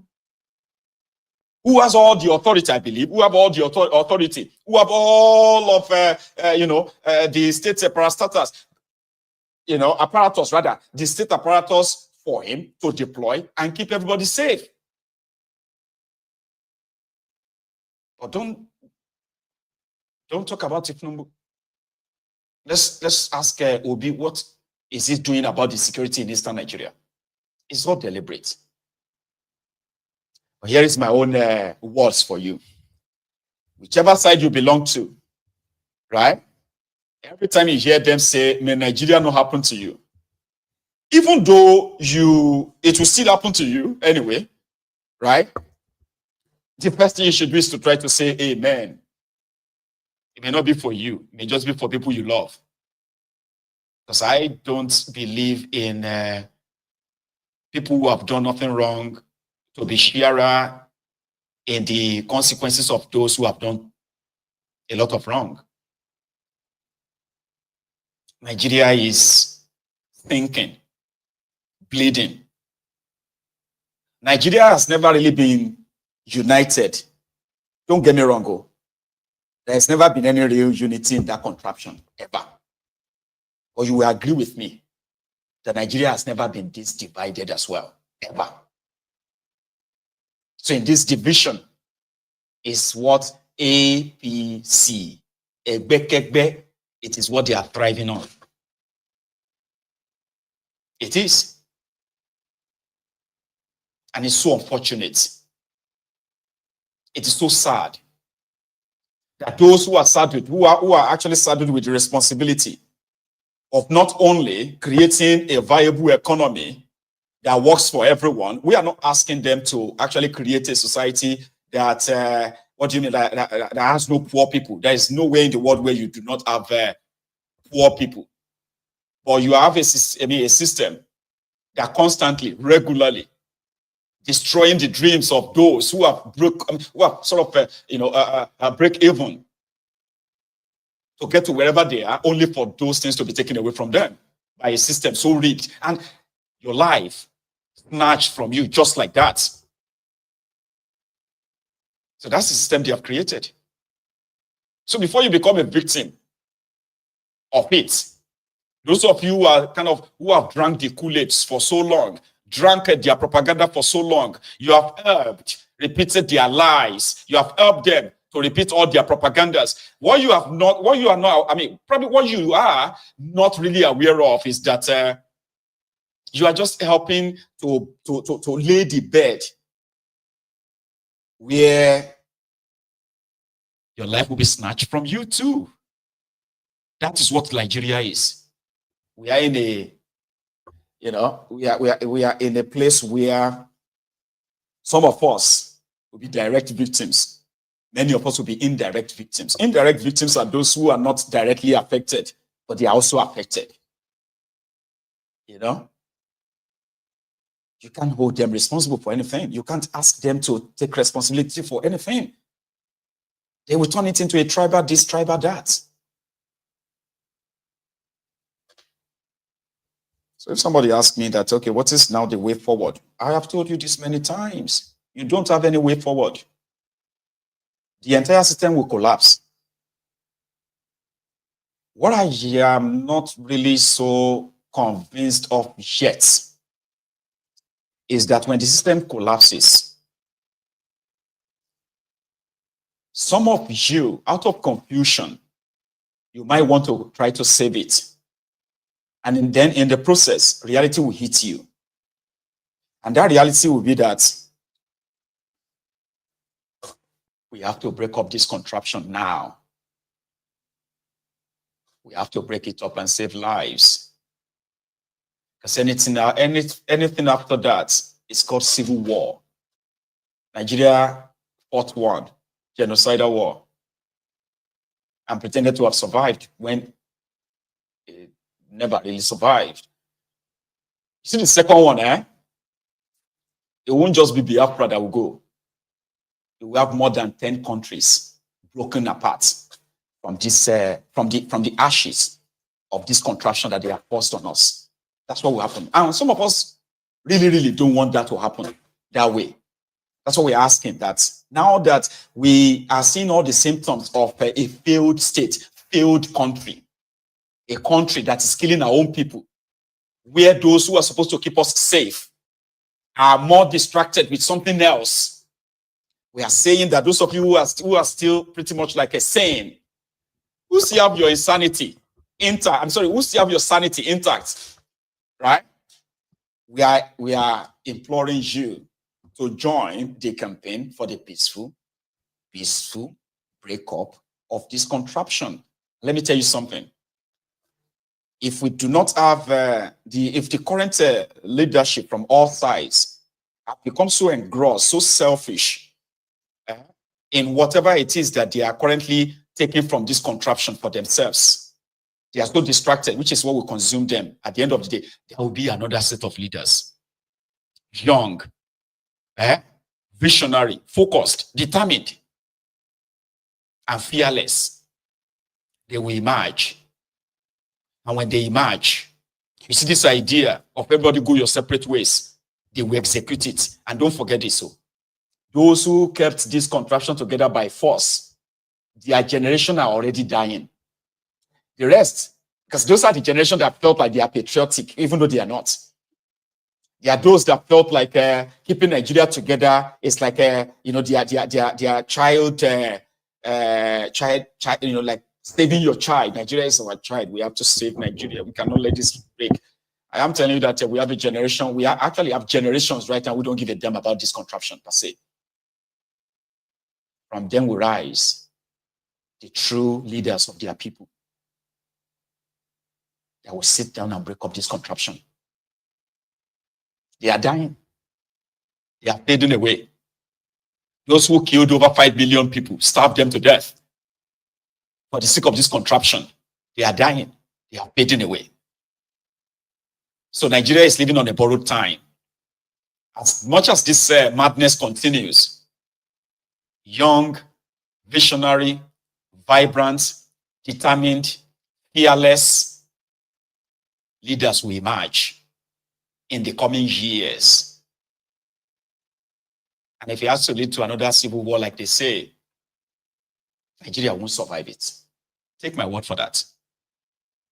You are living in a fake contraption that doesn't really exist. We've been lied to. And that is why our life is almost valueless in the hands of those who sworn by their fake constitution to protect us and protect our lives. The sanctity of life. The sanctity of life in Nigeria is now meaningless. You have uniformed terrorists. You have non-uniformed terrorists. All of them operating in a contraption that is so lawless. So it's a matter of time. Everybody is living on a borrowed time. If I live long enough, maybe I will witness it. If I don't live long enough, right, it is inevitable. It is going to happen. It's just a matter of time. And that time is so close. Nigeria, if things continue the way it is right now, which I think it will, because they are so blind and so brain dead as well. Like they are so selfish that whatever it is that they are interested in garnering for themselves, right, has blinded them so much that they can't see the broken system that they are milking. It will break. When I talk about visionary, focused leaders, people used to say to me that we have some interested parties. America will never allow Nigeria to break. Britain will never. Shut up, please. The reason why you think America, name them, America, Britain will not allow Nigeria to break is because we are yet to have organized, focused, young, brilliant leaders whose agenda is to break up this contraption, emerge from every part of this contraption. If I have emerged from the southern part of Nigeria, Nigeria will break up. And guess what? These focused leaders will offer the same America a deal. It's all about a deal, isn't it? America needs your mineral resources, Abby. Britain too. And what are their interests in Nigeria? Your resources. When you have brilliant, focused, responsible young men and women who will take the mantle of leadership of their own people, they will make a deal that America will not resist, a deal that the Britain will not resist, and all these guys you are talking about, and Nigeria will be buried in history. It's a matter of time. And that is why we must continue to say to us here on Mayegun's Diary Political, you want something to change, then you have to be the change. Gone are the days when we are waiting for the selfish, self-centered people to make a difference, change the trajectory of our own, of our own destiny. They won't do it. They are benefiting from this contraption and they will want it to remain so. So we must be the change we are looking for. We must be the leaders that we are looking for in others. And we must stop being used by those who just want to take advantage of your emotion, take advantage of every other thing that is running through your head and whatever it is that you detest about this contraption. Take advantage of that for them to actually have a place, a seat at the table where your common patrimony is being shared by criminals, the crooks. So you must actually begin to look into the leadership capacity in yourselves. You want your destiny to change, then you have to change it yourself. And I'm going to be part of that. Gone are the days, and me, enough of preaching to the choir. Enough of expecting these rogues to actually do what is right when their emergence and how they got to this power is so questionable that you can tell that they don't give a damn about anybody. They don't care about you. That somebody is from your tribe, from your religion, from your ethnic, does not mean that they give a shit about you. We have seen it. We have textbook definition of all of this. You want something to change? You have to be that change. If you can't be part of it, stop asking those who are benefiting from this disjointed contraption to make a difference. It's like asking people to forgo what is giving them this free sort of free good lifestyle. So they won't. It is those who are the victims of their actions and inactions that would have to stand up and what? Take their destinies into their own hands. And we shall get there. I mean, we shall get there. We will get there. So you need to begin to kind of do what is called a self retrospect or so. When you begin to say, okay, you want to see this whole thing go this way, then you must be part of that. Stop waiting for some people, some messiahs or some, what have you, to come in and just, you have to be part of it. You have to be that. We have to. As a young person watching me right now, from wherever you are watching right now, you want something to be different? You have to be that difference. You have to be part of that difference, If not, there's nobody that is coming to do it for anyone, any of us. Saw a video where Soludo was in the market, the last few weeks. He has been clamping down on traditionalists, traditional worshippers, the DBS. He accused them of being part and parcel of the insecurity in Anambra. And to bring security down to Anambra, they must destroy all the shrines. They must arrest all these DBS and all of that. And not because they have any real crime not real evidence to say, oh, these DBS or what have you are in charge. I mean, they are behind the insecurity in Anambra. There's no evidence of that. But still, has locked some of them up, shut down, demolished some of their shrines. So people are now saying that, that is discriminatory. So yesterday, it was seen telling the, all these pastors that always, you see them in a car park or in the car park or bus terminals, or you see them in the markets screaming and shouting. So he said that his own government, that is Soludo, will now begin to clamp down on religious people now, Christians now. You are a preacher. You are making noise in the market. You will be arrested. You'll be fined 500,000 naira. That's what he said. Soludo. If you want to preach the word of God, you go to your church. Are you getting me? You are causing pollution. You cannot come to a marketplace and begin to disturb everybody else. Are you getting me? If you want to preach the word of God, you go to a church. The person who wants to come to your church will come to your church. But you don't force everybody. In a marketplace, people have come to trade. It's not a church. So you don't do that. They would have arrested you, contravening the law. Okay? You don't come out and take a space and start preaching. It's noise.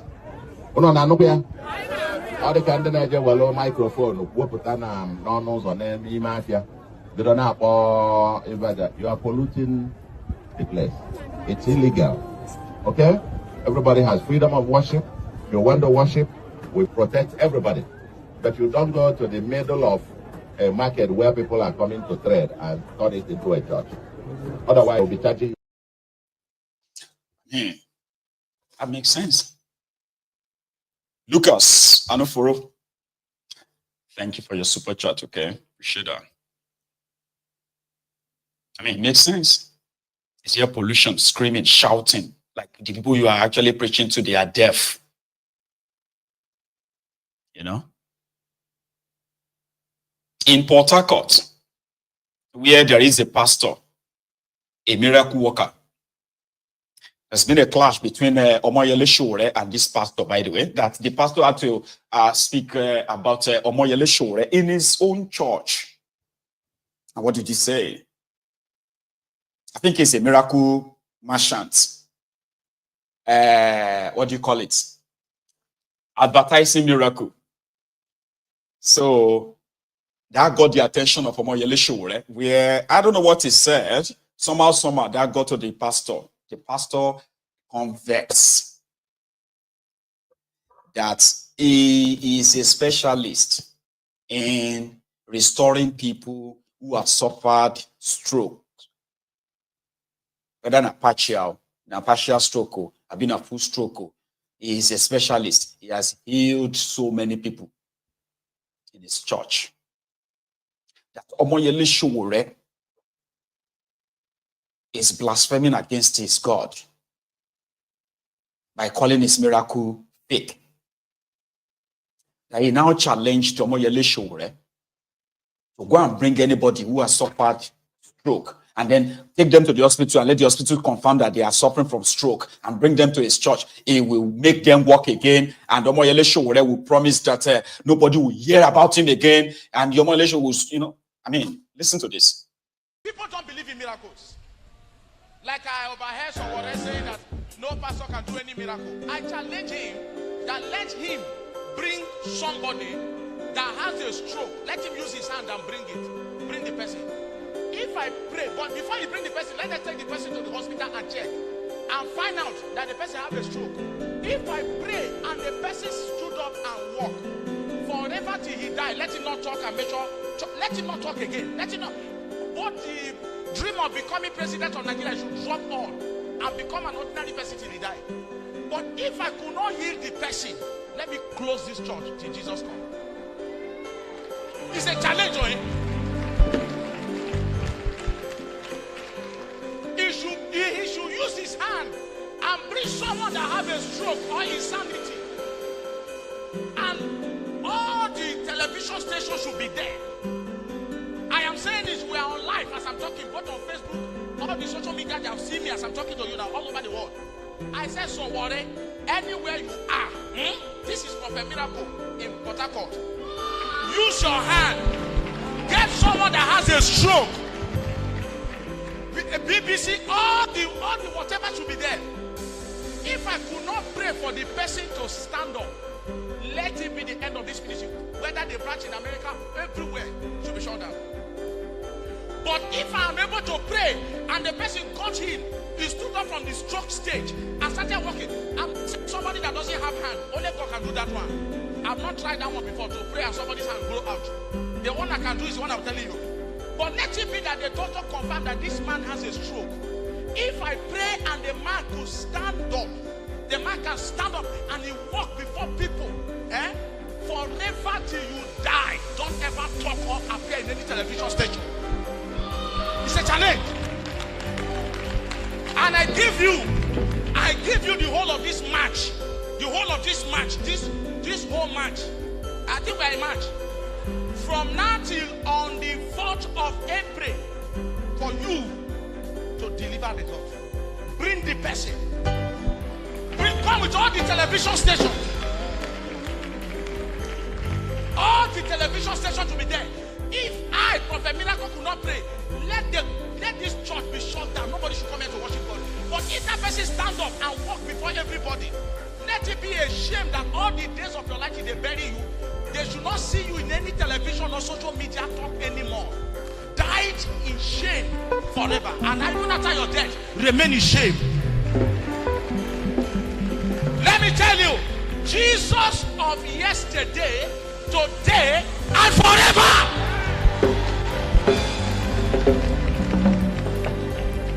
If you never see power before, you will think that power is my mind. But power is not powder. Power is power.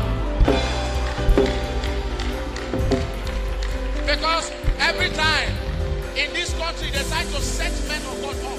This was what they did to TV Joshua. You think people go be is the number one? You think it's the number one?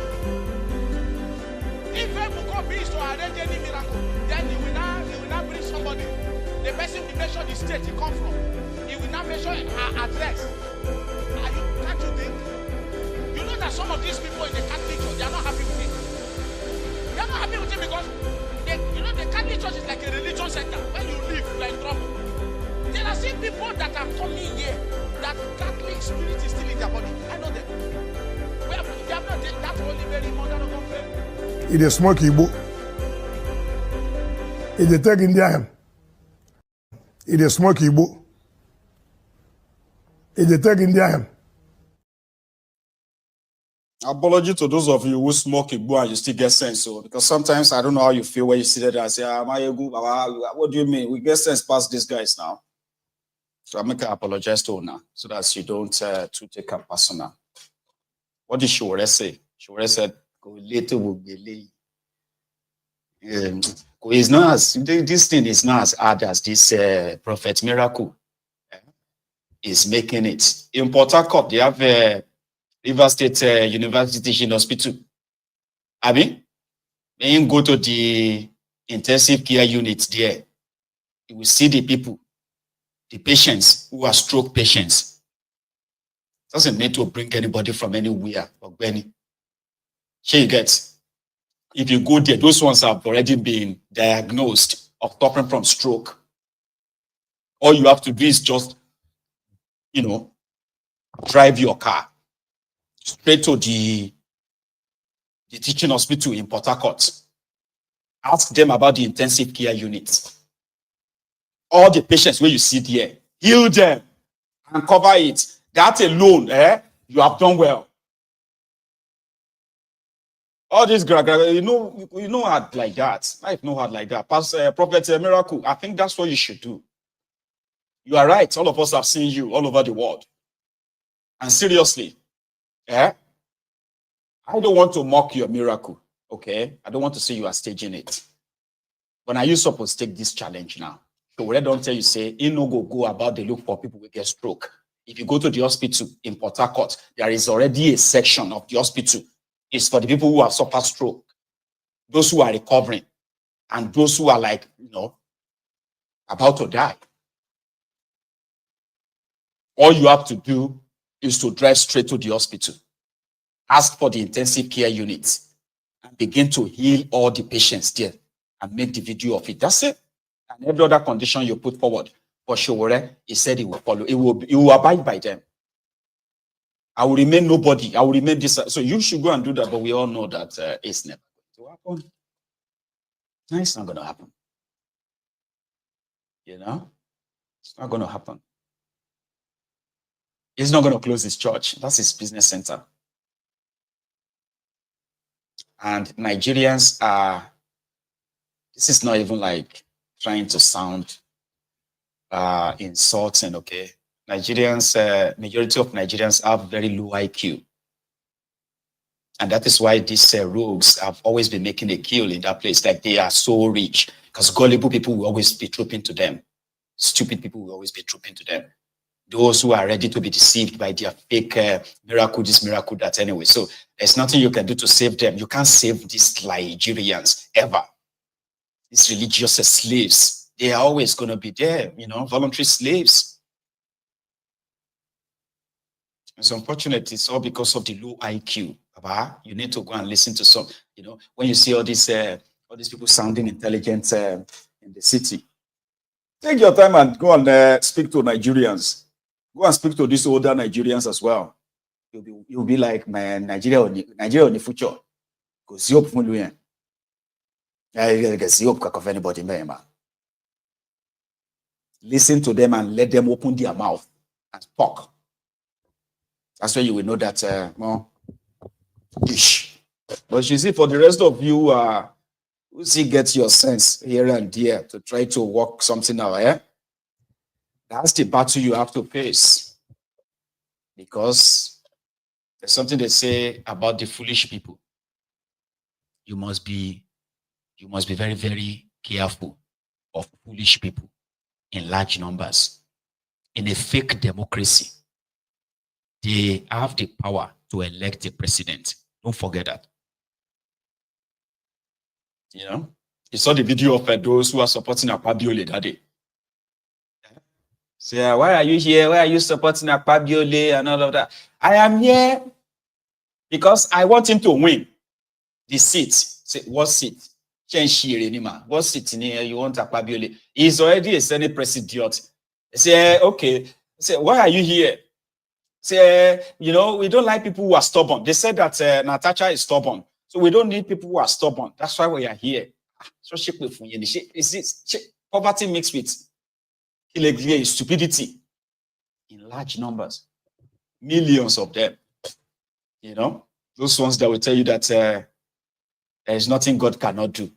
God can suddenly give them electricity in that contraption. It's nothing God cannot do. I'm not saying there is nothing he cannot do. Oh, sorry, there's something he cannot do. I'm just saying that it is kind of like a belief among foolish people, hiding behind religion, looking forward to their sky daddy. Sky daddy. That's you look. I look to the sky for my God. Damn it, man! That's the kind of people you are having or sharing a country with. And they are in the majority, unfortunately. So I would prefer a pastor that doesn't have to stage, just go straight to the hospital.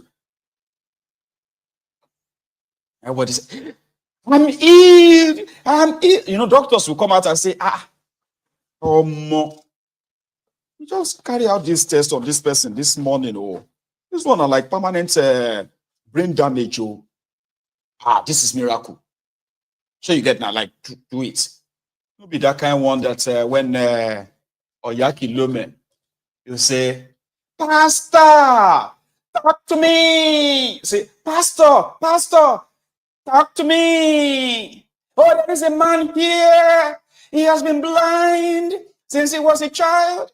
He has been blind from birth. Today you can see. Oh, come here. And then I will be like, hey, Pastor, I can see. Hang on, let me change this. Say, Pastor, I can see. What is this? Say, Pastor, I can see. Like, I've been blind from birth. I am 45 years old. I have been blind all my life. I say, what is this? Say, white. Jesus, white. How did blind person we don't blind from birth? I ain't take no saying a white with this. They say, wait, what is this? What is this? Say, red. Jesus, that's a miracle. Jesus, white. Follow me. They say, Pastor. All those nonsense. I used to witness all of that. So maybe today, they're always going to have their gullible morons hiding behind this. And then there's something about them too. They have God that usually have to punish you, to prove that he's God. That's Nigerian God. The fake Nigerian God. Say, watch your mouth, though. Say, if I don't watch my mouth, what's going to happen? My friend, you better watch your mouth. You see, if you let God, God can just destroy you. I say, why? Why should God destroy your God destroy me? Say, because all these things you are talking about the men of God, God can just, why? So your God must make me poor or even sick to prove to you that he is such a powerful God. So I'm tired of all of that, okay? Anyway, finally, tonight, this is from, even though Wike is currently in Italy, Lombardy. Here is the drinking water for some people in part of Abuja. You won't believe it. Even as I'm going to show you, a typical Nigeria, the Nigerianness inside you will still be like, I don't believe this. This is the federal capital of Nigeria, Abuja.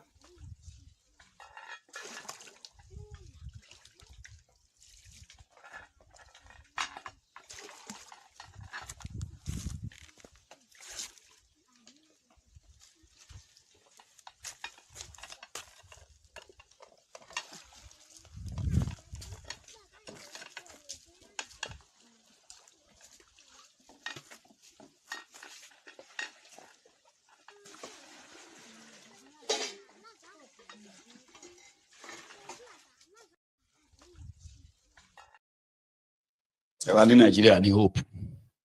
Hope ko unzodi mbani. Or hope ko unzodi journey. We might live on like that. Take some course. I really want to take course tonight. Let's see if let's try that, okay? So I'm going to take a short break now. I'll be back in a minute or two. Now, listen, if you have to go, remember, like the broadcast, okay? And share it as well if you haven't done that already. So when I come back, we can have a wee chat.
You don't speak a tongue.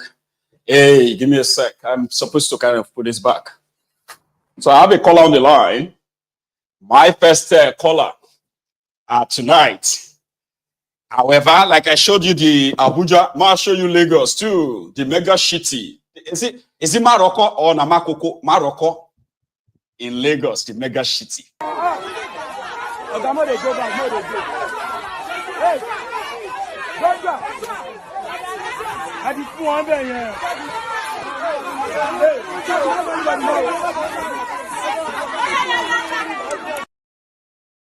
Ish. My first caller this evening. Hello there. Hello, Maegun. Hello, sir. How are you? Good morning. Oh, good I'm morning. fine. I'm fine. Good morning. Sorry, who is this? Is it okay? Do you want me to kind of meet you? Your name? You want to stay anonymous? No. This is Paul from India. Paul. That's like 100 years ago. How are you, Baba? Happy New Year, Maegun. No, I'm fine. I'm fine. How you doing? I'm fine. I'm good. Fantastic. My phone actually was faulty, so I couldn't reach you for a while. Yeah. How's the family? Now, though, right? Please. Well, Maegun, we are just waiting for everything to just play out. The script is still as the same. Like you said earlier, the agreed will not make them see. But the saddest part is the enablers. That's just the saddest part. I know. People enabling insanity. Just like the patients have taken over the asylum. Yeah, so it's just it's a very sad case. And with regards Natasha, I don't know. It's very sad when people don't see things for what they are. Our system is built in a way where I remember then when even if there was a case of rape, you even hear a policeman asking the girl that you to what waiting you find go there. And then you go not say you don't lose the case. Waiting you find go there. Waiting concern, waiting you how you take waka, no be your leg, you take waka go there. So if they rape you, on Facebook, he send me money. Oh, he send you money. You collected money. You enter Okada. Yes, and that's why you have to rip out. Food, and then he started touching me, and I said, "Oh, you were in where?" He was touching you in your father's house. I said, "No, in his bedroom." Oh, you enter his bedroom. You enter his yes, I was in his room, and I told him to stop. You're telling him to stop. After you eat, he gave you food. They say he gave you food. And then you're going to say you don't lose the case. You don't lose the case. They will even say, okay, you can't report rape. See what you wear. Another one. Is this what you wear to the place? They say, this was my dress. Now, what do you wear with this to a man's house? You wear this to a man's house. And you said he raped you. It's okay. Oh, yeah, right statement. Don't worry. Right. Oh, yeah, right. Nigeria is just a crazy place. When I watched your program yesterday, I saw one of the lunatics in the house quoting the Bible. Yeah, it's just very, very sad, very annoying.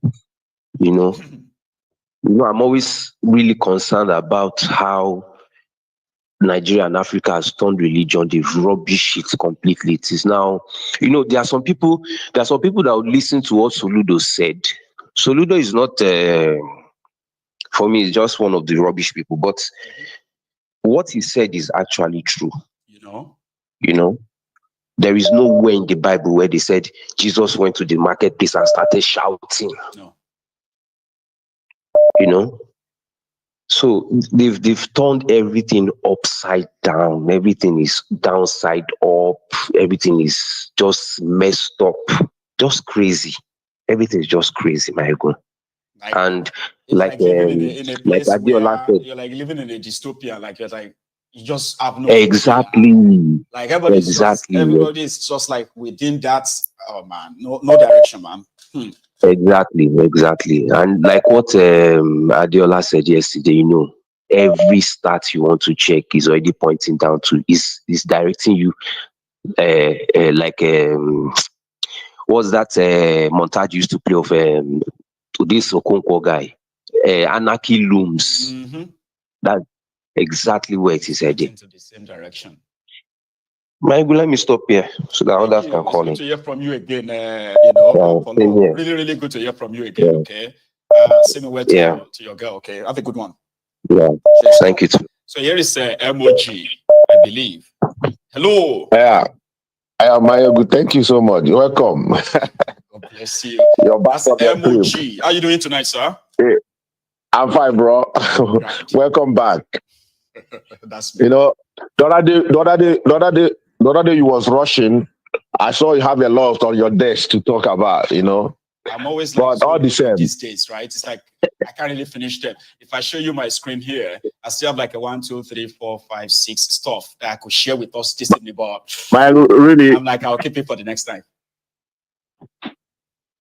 But really, when you left, there's a lot was happening, but I was like missing you, like someone that can analyze all this madness, someone that can put it in a form we can understand them, But thank God you're back; they are still fresh.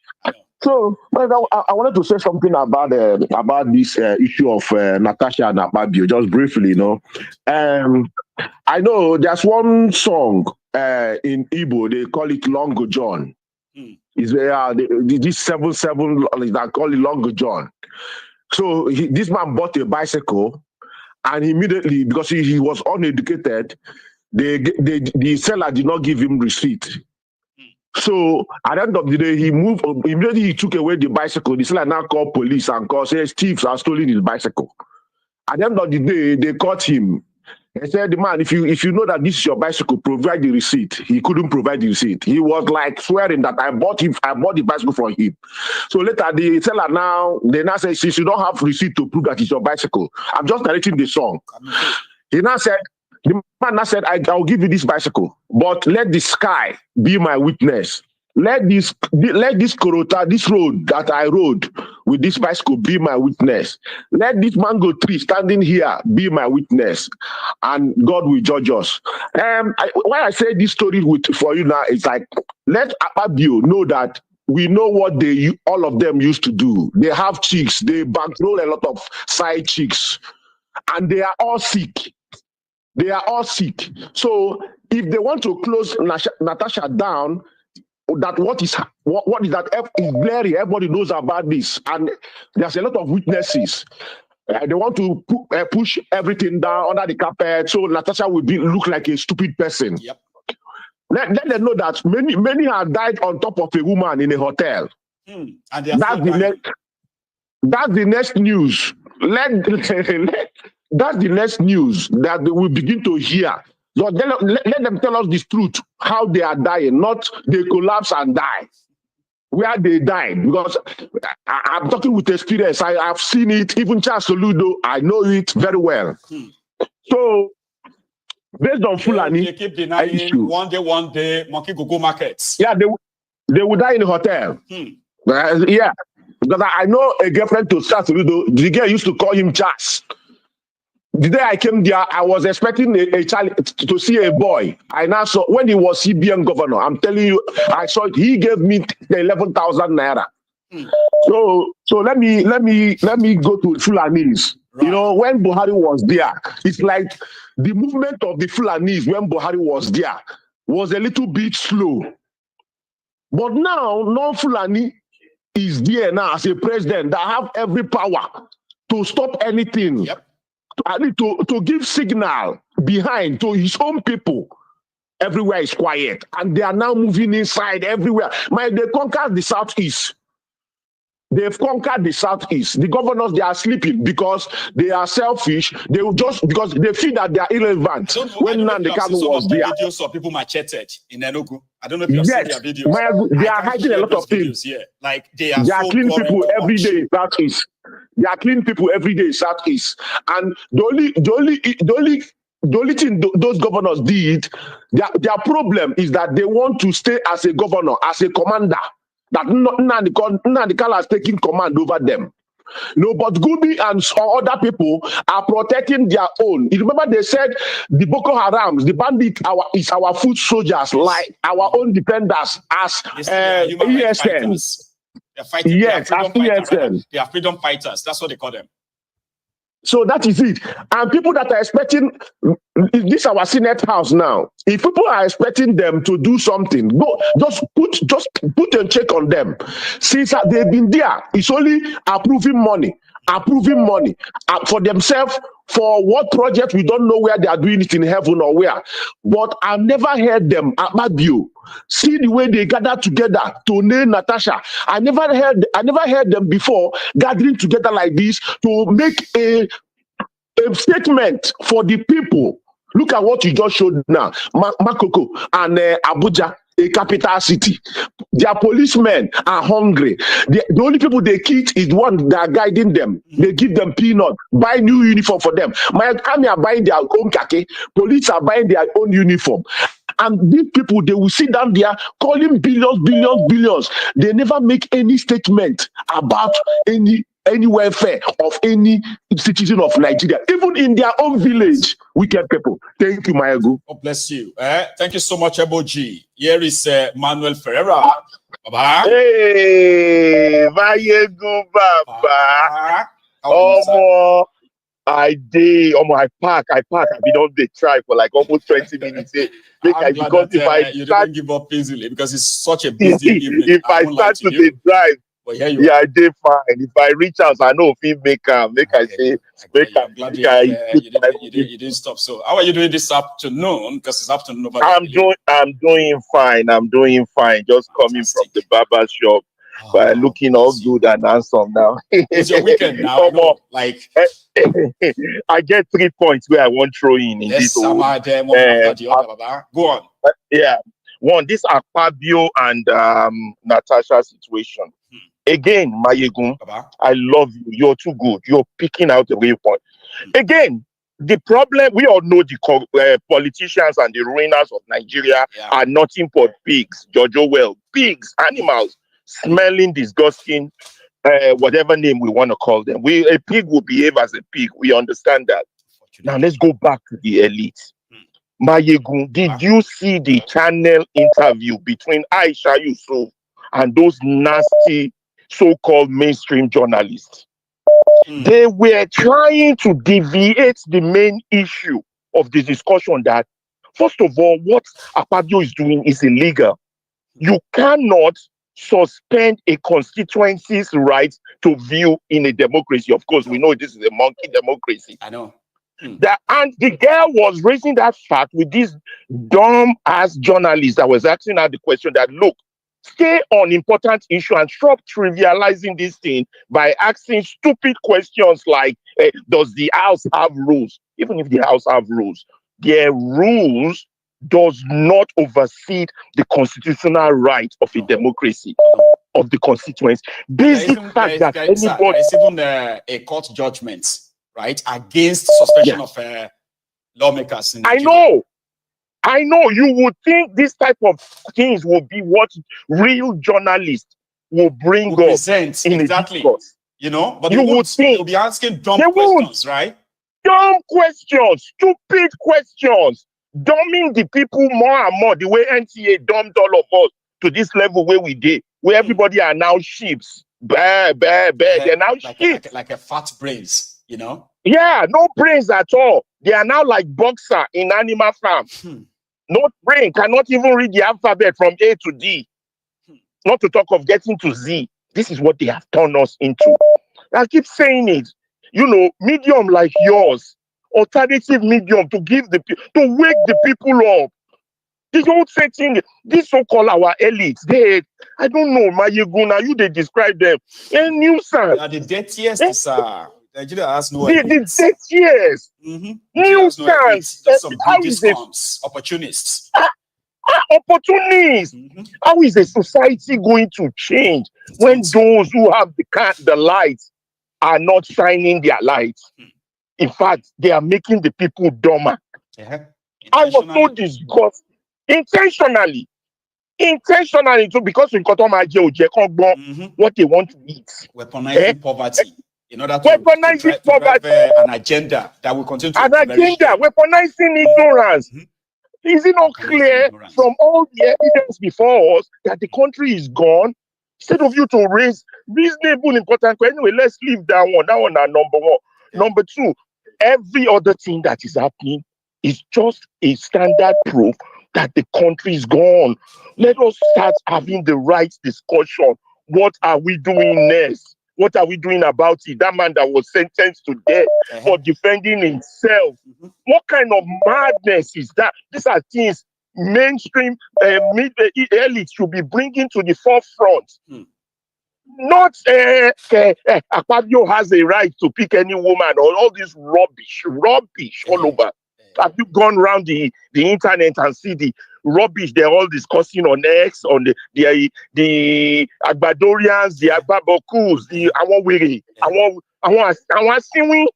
unfortunate people. Our nuisance, they I was reading one comment on Facebook earlier. Sorry to interrupt you, sir, right?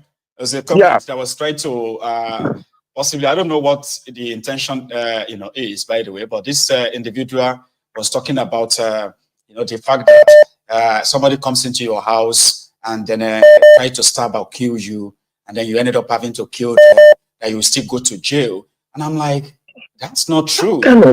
That's not true.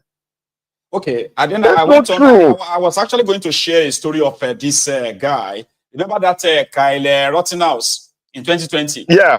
That young guy that brought out an automatic gun to go and attend the Black Lives Matter protest and all of that. Matters, yes. Yeah, when they cited him, these protesters went after him, and he said in self-defense, he shot and killed 2. It was a big case, wasn't it?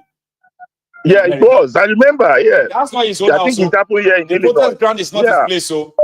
But he was there. He said he felt threatened that they were going to kill him, so he had to defend himself. Yeah, his life was in danger.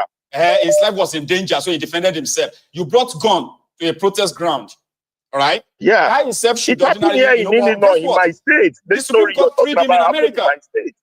Yeah. They freed him. Imagine if he was in his own house. The case will not even get to that Supreme Court. To that level. And we think we have lawyers. Well, when you go and we think we have lawyers, we have people who went to school. We have journalists. We have people who enter school. And where is their brain, for God's sake? Anyway, make I leave that one. Omo, I beg, Mayegun, I go resend you another email. We never launched that team, but we're still planning to on the 27th. We all the groundwork. I know it's not easy. All the groundwork, but I'm waiting for you to give me a confirmation date. I will send you an email, confirmation date and time. Yeah. This guy too has promised us on the 22nd, so maybe we'll push it to that day or whichever day you are available or whatever. This March, definitely this March. Yeah, but it's running. Let me give you an idea, sir. All right. Usually we finish on Mayegun's diary political around my own time. It's mostly around 11 o'clock. Your time is UK time. I think it's like 5 p.m. Isn't it? Okay. So now, if we want to put anything up, we have these windows. Yeah. Okay. It will be between that's 5 p.m. 5 p.m. which is 11 p.m. my time. And I can spend like an hour with you before I leave the studio. You know what I mean? Okay. So whatever you want to put up, right? You can even be like 6 p.m. From 12. 6 p.m. I can still stand our own time. Spend a few. Sounds like a plan. Just confirm the date, exact date with me on the email, and when we go from there. Yeah, but we're still running 24/7. People can listen. I'm rerunning your programs there for those who miss it. I'm rerunning other only positive-minded people. I don't deal with all these morons. I mean, all these nuisance. I want Bobaku. I want Wiri. I want to castigate me. Oh, John Woko. Is that that idiot Lord Lugard who are going on Komayon? And that's what we are still dealing with now. We're dealing with colonial thug. I call him colonial thug. Yeah, now me. That's the problem we're having. Manuel Ferreira, Baba. Why should I'm blessed.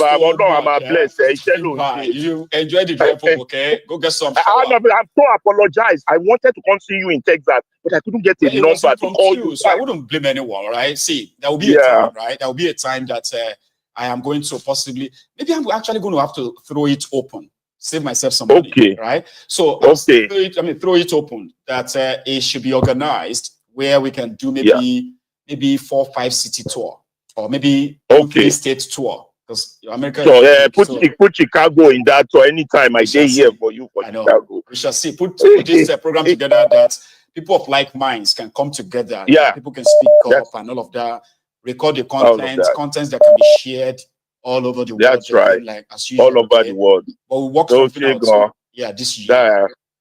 Thank you so much. Oh God, I go shoot your shit go. No, I'm blessed. I go shoot you that email so we go confirm. But I don't get the timing now. Now the date we go. Now you have an idea. I'm giving you an idea. So work with that. Let me know how that goes. Okay. Okay, no problem. Bless you, brother. Bless you. Yeah. Stay safe. Okay, and drive safe. Thank you, sir. Yes, sir. So yeah, we are. I'm gonna. I think we still have about half an hour to go, though.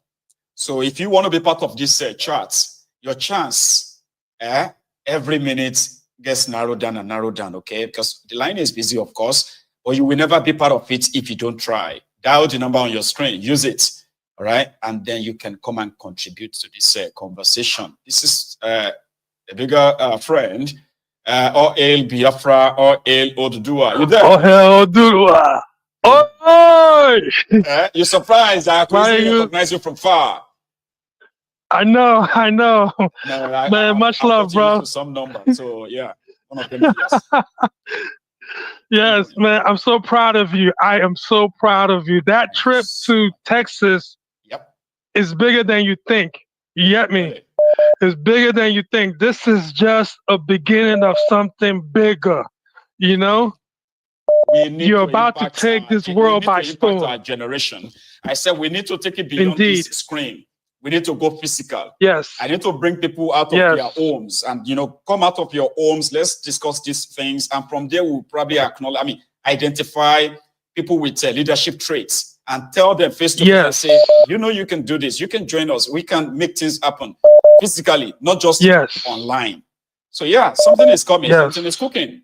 Seriously. Yes, I see it. So it's almost similar to when I met Mazi Nnamdi Kanu in New York. Remember that time? He was in New York. He was in Washington. I think he went about 3 places as well. And 3 places, out of those people who are so used to the status quo. When he said, we need weapons to face this Fulani terrorists, they were so scared. They thought he was asking for weapons for war. But look at the jihad right now. That is now enveloping everywhere. You get what I mean, right? Yeah. We are going to do something similar.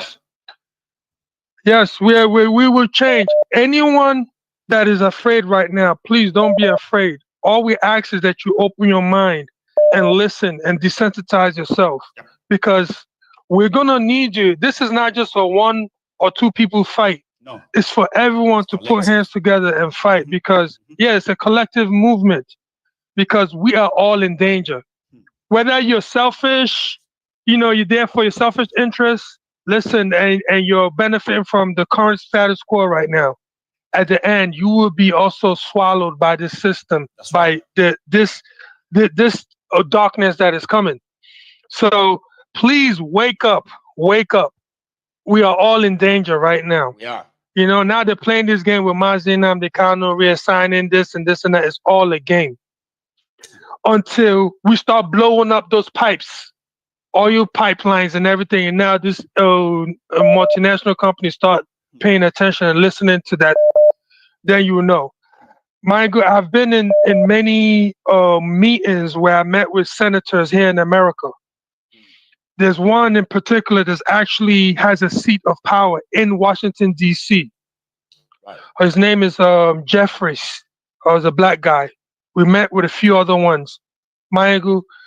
They will take our meeting the first time because they don't know who we are. Then after that, they'll never return our call. You call from here to thy kingdom come, they will never return it. We've spoken with how can I say those that will fight for us. In Capitol Hill. Yeah. All this other for you when you are not there. Yes. You can basically. Yeah, I get you. Yes, we will talk to them the next time I was supposed to have a meeting. They will never return our call, or they'll ask us a few questions like, hey, we were approached by these people. So they're using our own money against us to fight against us. So it's big. There's a lot that I don't want to talk about over the air. When we meet face to face, I will tell you. It's all about coordination and approach. all right? Yes. There eventually will be those who are going to, empathize with us, sympathize with our causes and all of that, if we can easily articulate them, clearly articulate them as it should be, right? But we are going to get there.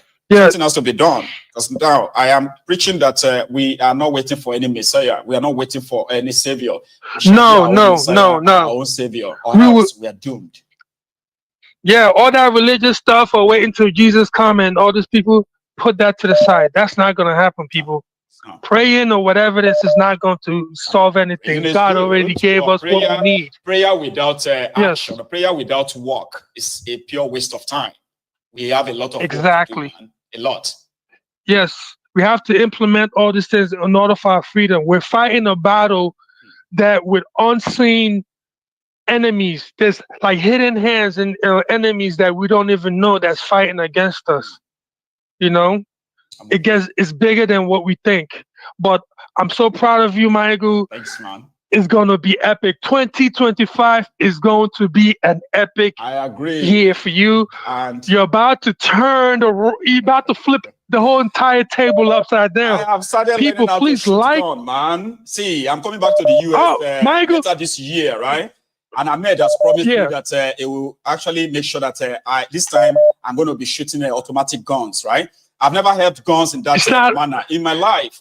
But with this, what is ahead of us, man, I really want to be somebody who can indeed not only physically defend himself, I can defend people around me too. It's so important. Yes.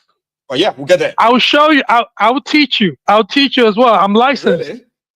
Well, I've got I am. I subscribed to that, and he has shown me few already, which means now I've got two trainers who are going to be. Yes. Well, trust me.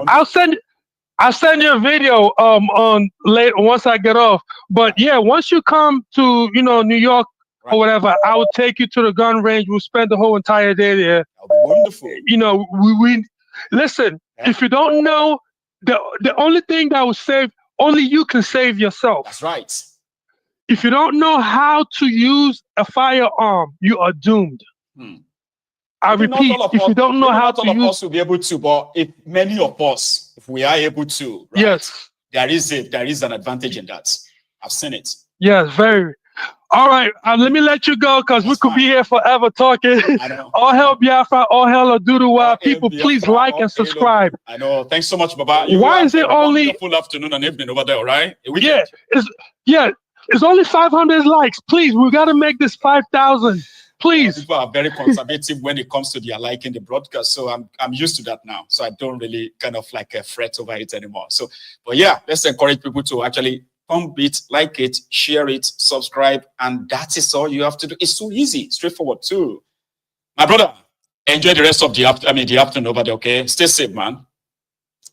So I do have another caller right on the line. Here we go. Hello. Hello. Hello. Good evening, my. Sir? Yeah, this is Andy calling from Istanbul. Right. Just did you say Emmy? Yeah. Right. Is this our first time of probably like talking? No. Because when you said Istanbul, I remember I think I've spoken with you sometimes like last year. Yes, I know. I normally call because I'm a fan of your program. I remember you now. How you doing today, Baba? Thank God. How is your family? How is everything? Thank God too. We can't complain. And thanks so much for asking.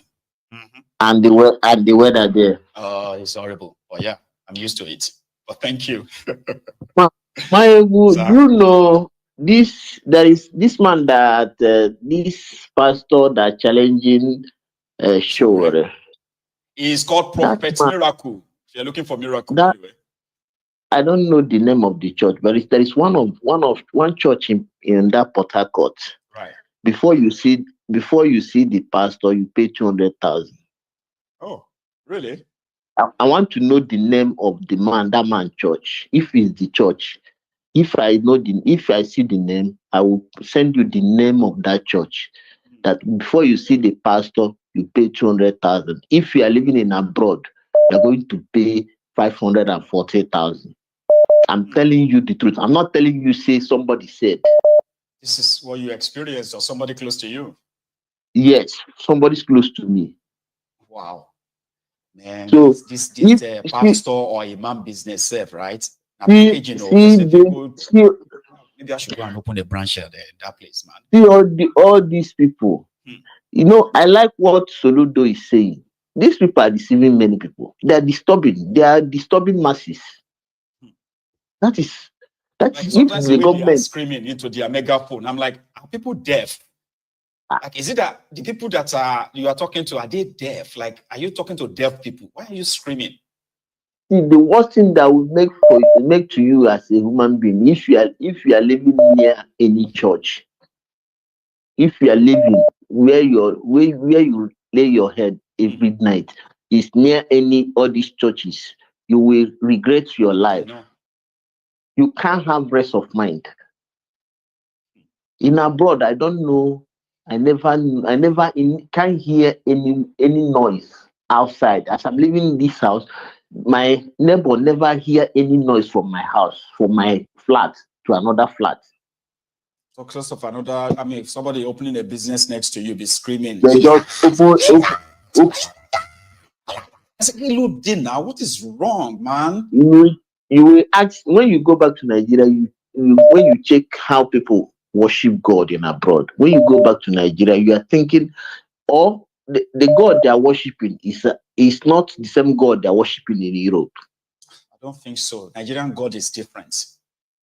So when you check again the number of church in Nigeria, you will ask if this number of church is in this country, and the evil is more than people that in the church. See, my own grouse with them is this: Christians have been slaughtered in Nigeria by different kind of group of terrorists, right? You have mega churches with mega pastorpreneurs and all of them. They can't talk about that. They are so afraid of speaking for those victims. No. Something I don't understand. They can't say anything about it. They can't say anything about it. Why? How can they say? How can they say?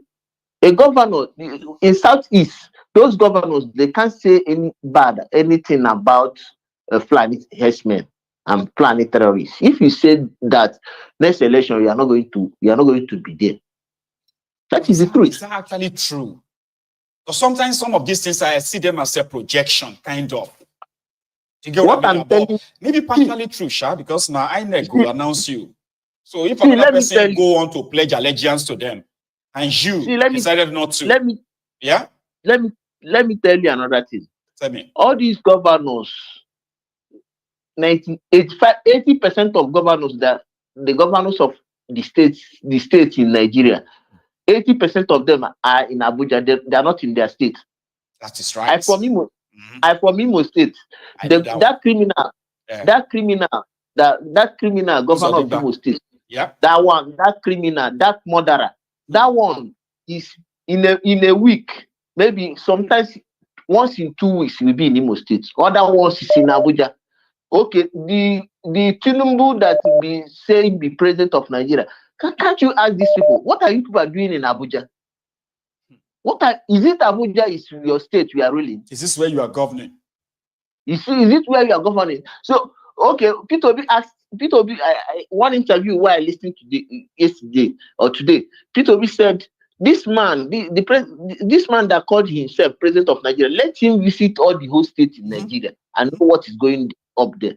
But when you count how many days, how many times you have traveled out from the country, you count how many days, how many times have you visited any state in Nigeria? The man, because nobody voted him, have you seen any country invited him to come? He will just prepare and go. He's the one going about now looking for Bambi, you know? No country, no president in the whole world have invited him for once. You see, the chief of army staff, nobody invited him in Canada. He went to Canada to go and collect visa. They refused him. It's the same thing with nobody, no country invite, never, since it's 2 years, almost 2 years now, he's a president of Nigeria. Tell me the country that have invited him to come. Well, Macron invited him when they chased Macron, when they chased France from Niger, remember? So that one or mineral resources, remember? Macron wants want something. That's why they gave him this royal welcome and all this. Shop my money, my money. I don't care. You shop my money. Remember? Let another country invite him. Let's see. All the things. When you see what is going on in Nigeria, you hate yourself. To call somebody called you Nigerian, you will hate yourself. You see how the Supreme Court are messing themselves up. Do you see they are ruling in the River State's case? They want to cause the problem in the country. Tomorrow night they will say that the militants have come out. They are the one that engineered the militants to come out. Who's funding them? Yeah. Yes. Because you can't. That's why Abaribe said that Nigeria have two laws. There is law that governs Southerners. There's law that governs Northerners. That's right. That type of judgment, they cannot give it in any state in northern state. It's not possible. Femi, thank you so much. Thank you, you keep being you, okay? Thank you very much again for calling in. All right. You have a wonderful evening, sir. Very beautiful. Yeah. So Lady Tina. Now, Tina, thank you so much for your super chats. So I was supposed to see you in Houston, remember? And when I sent the address, it was like Tina would have to drive for like 90 minutes to the venue. I automatically agreed with her, like, no, it's okay, because it wasn't really properly planned. Assuming that we've planned it, like, let's say a month or 2 months before I came to Houston, there are so many of you that will probably have put it in your plan. So I take responsibility for that, okay? So Tina, I want to believe this is same Tina, is it? Thanks so much for your generosity, ma'am, okay? I have another caller on the line. Here, hello. Hello, Mayegu, how are you doing? I am very well. How are you? I'm okay. This is Jerry from Houston. That's Jerry. Jerry. Is that you, Jerry? Yes, this is Jerry. How are you, sir? I'm okay. Jerry drove like the same time, like 1 hour, 20 minutes. He said, I will be there. It was like last minute plan, but you still came. And it was such a pleasure to have met you, Baba. Thank you so much for everything. Your daughter was all over me. I almost wanted to take her home. I remember. And you were actually like, I mean, Yewande was kind of more listening to you than others, remember? Yeah. Because she was in the midst on her own too. It was such a good experience to have you around, honestly. Like, it was a pleasure to get to meet you too. Thank you so much for your time. But okay, my contribution is a little bit in line with what other guys have been saying. Right. Which is one thing I will go to this Agba Biole. I told you got a name for everybody. Agba Biole and this Natasha is doing right. Now, I am not going to judge anybody or cross the line that Natasha as a lawyer do not have enough evidence. Maybe she do. But I just pray that she have enough evidence because she is a lawyer, they said. So as a lawyer, she should know the importance of evidence before she come up with this. She should understand the consequences of putting up a false allegation. Good. And I was thinking that even if she don't have enough evidence, or even if she don't have evidence, like she would have like play low, lie low, pipe low, probably get a body camera, get a audio camera. Those things are available in the market or in the stores because before she put up this allegation or before she posed up this challenge. Now again, we're still waiting to see those evidence as she'll begin to like push them all out. I'm with you. Meanwhile, do you know the latest, right? Do you know the latest? They are now working behind the scene to actually bring her back right now. You understand? Oh, okay. Well, because she is an elite maybe she's one of them. Like somebody said yesterday, it's so unfortunate though, right? That this was supposed to be elite versus elite, where the supposed elite were supposed to actually defend one of theirs. Unfortunately, they switched to Akpabiole's side. Now, it's only the common people that have been victims of sexual harassment that took this upon themselves to be calling for justice for Natasha. Just right now, they have started the move to actually quash the 6-month suspension, settle it behind the scene, and bring her back as we speak. Oh, please continue. Okay. Mm-hmm. Okay. So, which means the point here is that we may never see the evidence. As they are all of the same religion, the same tribe, the same, they are the same in this regard. Well, you know how Nigeria is, and sometimes this whole thing, because probably if Natasha had been trying to prove a little bit like, look, I'm going to run on the side of the masses. This is going to be an opportunity to make her shut up, so that next time she will never come up again and say, I will run on the next of the. Because could you imagine that every one of them, none of them actually see reasons to what Natasha is saying, or else that same person may be given suspension as well. And I think this whole thing, Tinubu is running all of them. Being that, probably Tinubu order all of them, look, you don't have to mess up this house. The way he probably ordered Lagos House of Assembly and say, look, every one of you have to comply to make sure we keep, what do they call him? Obasa, and because of his ambition. So Obasa have to, please change the status quo and everything and all that. So everyone was played to the gallery.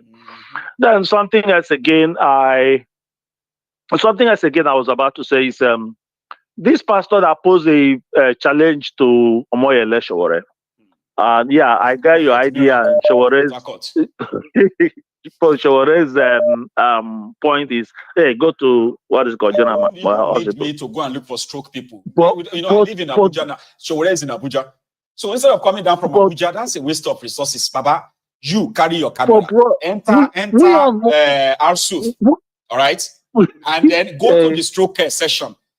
Heal people, make all of them come out, and you will see. You don't even need any other PR than that. Why don't you do that? He won't do it. We all know why.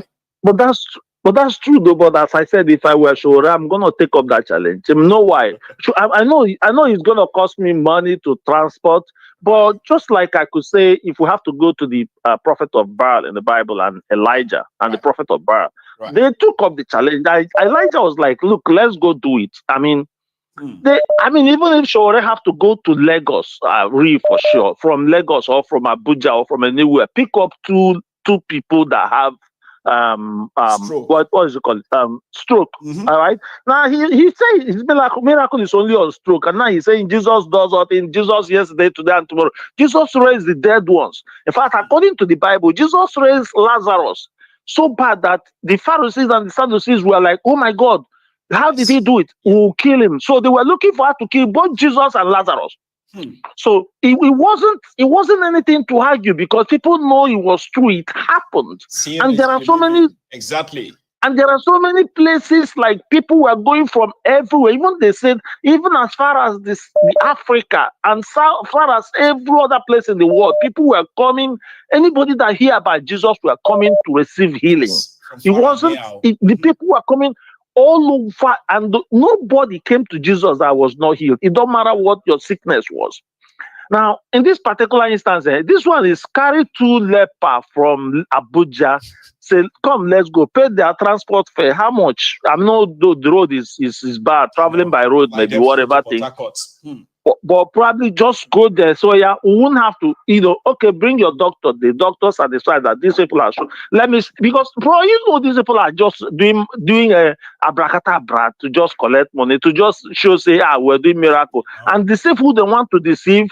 And then still their members are going hungry. Jesus fed 4,000 people with 4 loaves of bread and 5 loaves of bread and 2 fishes. In another location, Jesus fed another 4. In fact, it was only, they said that this counting was only men. There are women and children that were in the crowd. So which was about, if you have to put it, was over 10,000 people at each case. Jesus fed with food. They feed them. with just 2 loaves of bread and 5 fish. There'll be 5 loaves of bread and 2 fishes. But here, people are dying of hunger. Their members will not have food to eat. They are going of hunger. And you're here telling us you can do abracadabra, you know, then. Like so actually, that 2 cases is just what I would have said. To feed your member with food. Call all of them, say, you're here, right? Okay, we have this 1 pot of food the member bring, but we're going to have to use it. Everybody will eat it. And let's see how they will eat the food, as Jesus said. In each case, after feeding them, they will pick up the leftover and gather them. It will be 12 baskets. In fact, you know, the leftover is now more than what the 2 loaves of bread and initially good, exactly. But we know, in fact, in their case, we don't want to count about nobody. We don't want leftover. We just want to say every member that will come here will eat from this 1 pot of food this member bring, 1 pot of rice, and everybody will eat and be belly full. And let's see if somebody can do that. And then everybody that went to that church will say, "Oh yeah, Jesus did so much miracle that anywhere he's going, before he come out to anywhere, people have gathered again because they knows he will feed them." That's right. But at some point, when they come, sometimes you just sit them down and start teaching them. But my point is I think I just wanted to make out that too, as I said, my idea. You've done well. You have actually you have explained or sort of enunciated more on the challenge. Let's see how they if I were more just to make the whole world see say these people are fake, because bro, there are so many fake fish. I want him to go to that hospital. Do you know what miracle is, right? I have people close to me who suffered their partial stroke, and they are going through therapy as we speak just to recover. And all of that. So somebody can lay hands on people who just recover from stroke, right, and give them full recovery. Even Mr. Go to that and say, as I say, if I was Omo Eleshowore, you just go. Just go home, find one of my uncle. Uncle, I hear say you get stroke, right? Oh, they go okay. I don't see solution. Yeah, well, let's go to Port Harcourt. There is this. Let's go to this church and hopefully we'll receive a healing. And I promise you, 1 or 2 of his uncle will just jump inside the car and say, "Dress up, let's go." We'll go there. Call him. We are coming. I mean, bro, these people are deceiving us. Jerry, they are so deceitful. If it doesn't work, they will say, "Now you know, get fit."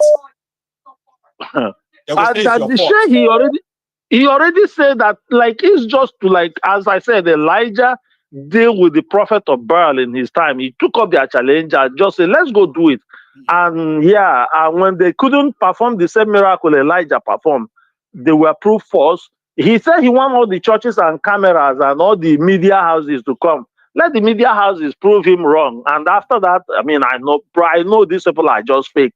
Whether a magician, whether anything they think they are, they don't get any power, bro. I know. Anyway, it's like that of Soludo that said all of the DBS in detention, right? That can disappear. Exactly. If they can disappear. No, you put a challenge for exactly. None of them that's right. Disappeared so far. How can they do that?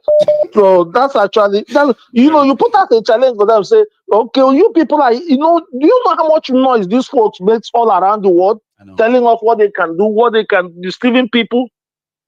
Yeah, okay, well, that's just the thing I wanted to chip in. It's such a pleasure hearing from you again, though. Okay, you have a good one, sir. Thanks, okay? Thank you so much. All right, enjoy your evening. Okay. So our time is almost. In fact, our time is up.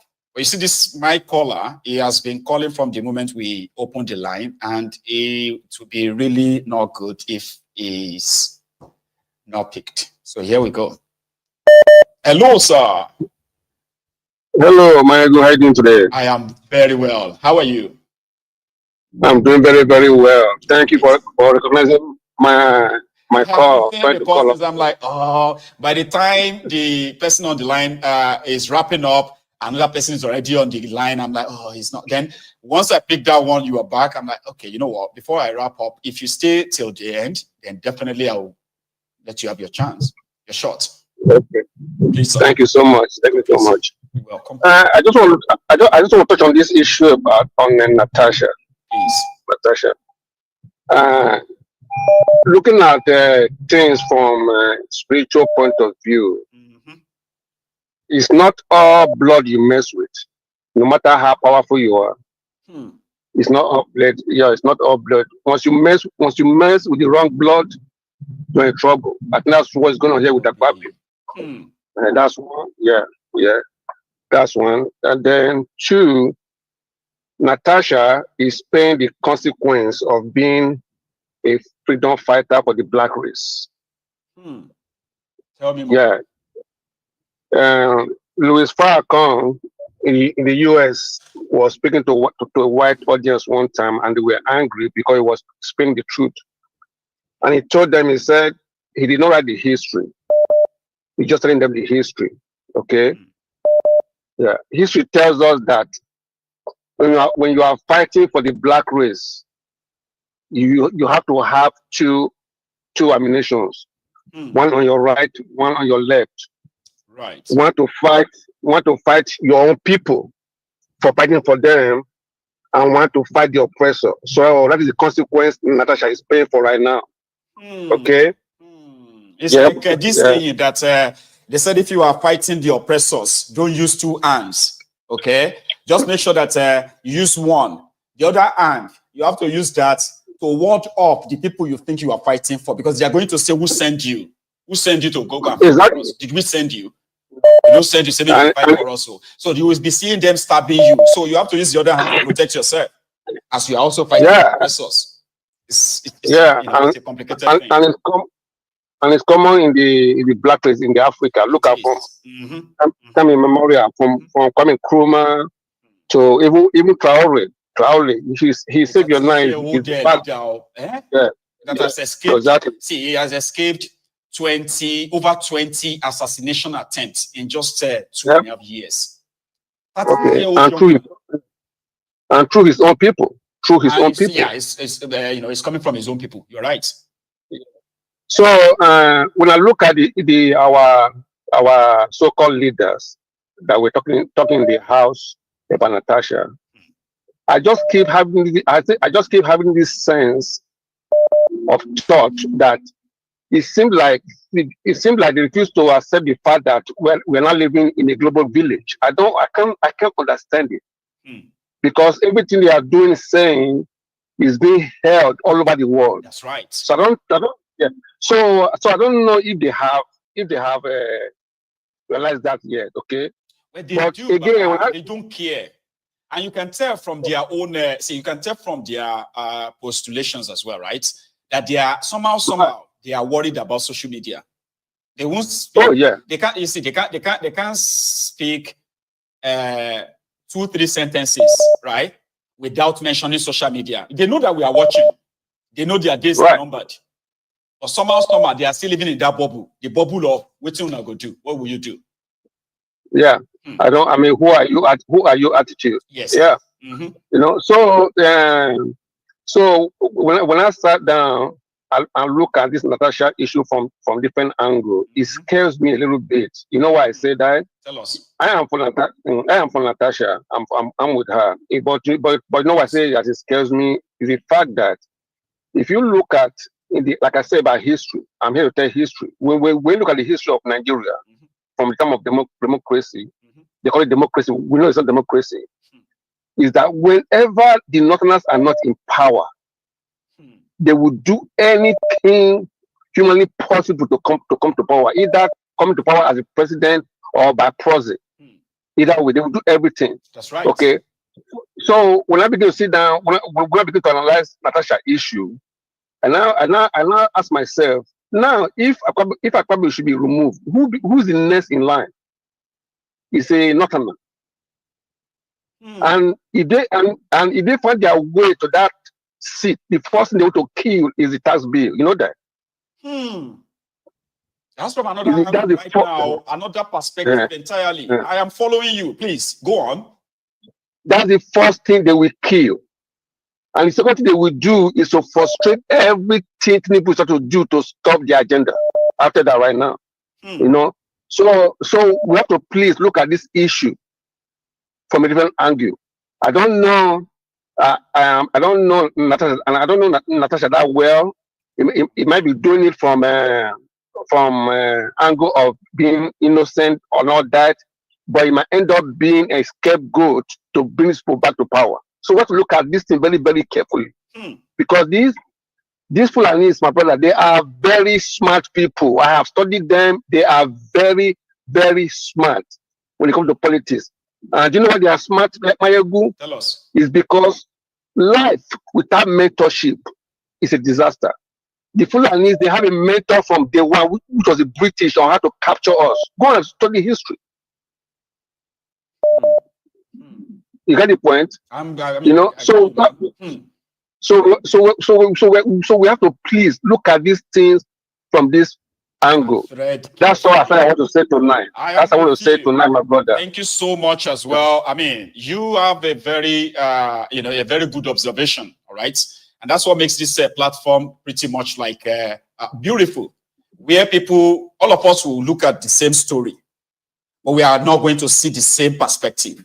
At the end of the day, whatever angle everybody comes into the conversation, it will help to widen the conversation enough that a lot of us will have different perspective to it, and it helps, kind of like broaden our knowledge of the whole thing. I appreciate your contribution. It is. Thank you so much. It's just that we look at the Sunday issue, Sunday Jackson issue. Look at with all this information. Look at Nigeria. It's suddenly like nothing happened. Like nothing is going on. If not because that pastor from America and his partner, who is a Nigerian but from America as well, if not because they were on a program today, right?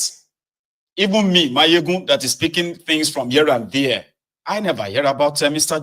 Jackson. Exactly. I didn't know that. So I started reading about it. I was like, what? How come this didn't make it to their media? Because it is Nigeria. No. Who controls the media? Is the Fulani? They control everything.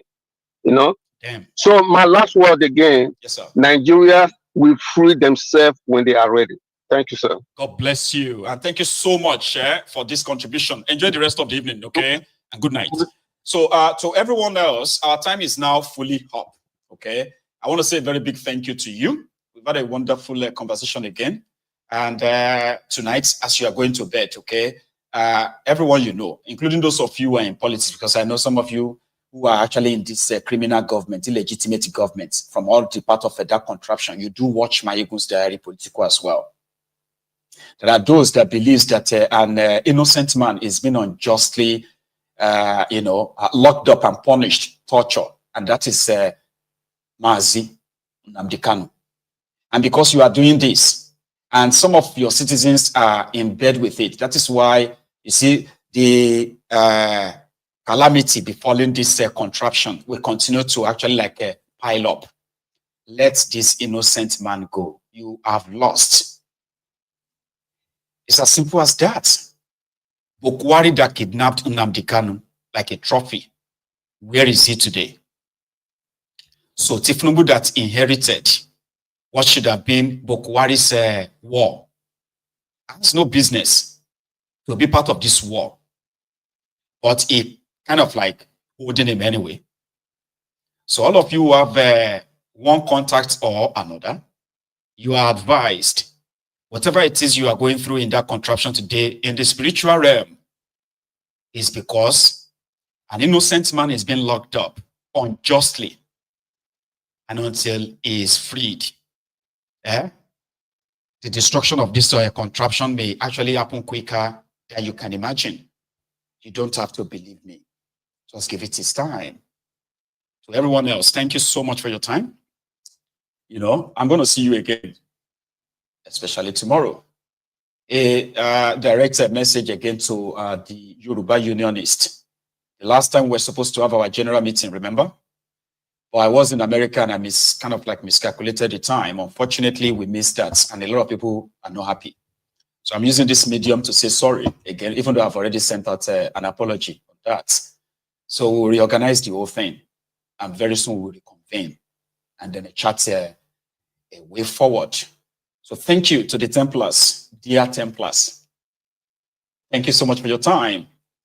Thanks so much for your super chats, your phoning, your comments, liking, sharing, name it.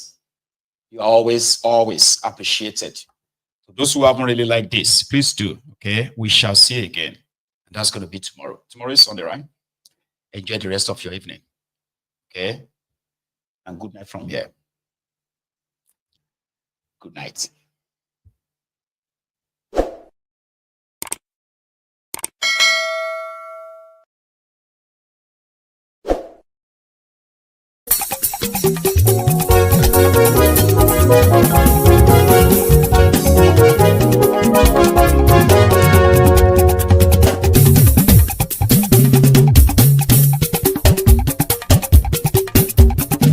Mayegun làwa mọ̀ làmọ̀ tó dòdòdò. Mayegun dayari Mayebi number one. Mayegun làwa mọ̀ làmọ̀ tó dòdòdò. Mayegun dayari Mayebi number one. Mayegun ti dé o ọ̀rẹ́ ara ìlú. Mayegun dayari Mayebi number one. Lórí Facebook lórí YouTube. Mayegun dayari Mayebi number one. Gbogbo bó ṣe ń lọ ni Mayegun já wa sí. Mayegun dayari Mayebi number one. Àṣírí ọ̀jẹ̀lú kì í bò níbẹ̀ o. Mayegun dayari Mayebi number one. Bó bá ṣe eré àní Mayegun máa wí. Mayegun dayari Mayebi number one. Ó sì tún ṣe eré wàá gbọ́ níbẹ̀ o. Mayegun dayari Mayebi number one. Mayegun dayari political. Mayegun dayari Mayebi number one. Godfatherism kò sí lọ́rọ̀ Mayegun. Mayegun dayari Mayebi number one. Ẹ farabalẹ̀ sẹ́ o kẹgọ́rọ̀ lẹ́nu o. Mayegun dayari Mayebi number one. Àní Mayegun làwa mọ̀ tó dòdòdò. Mayegun dayari Mayebi number one.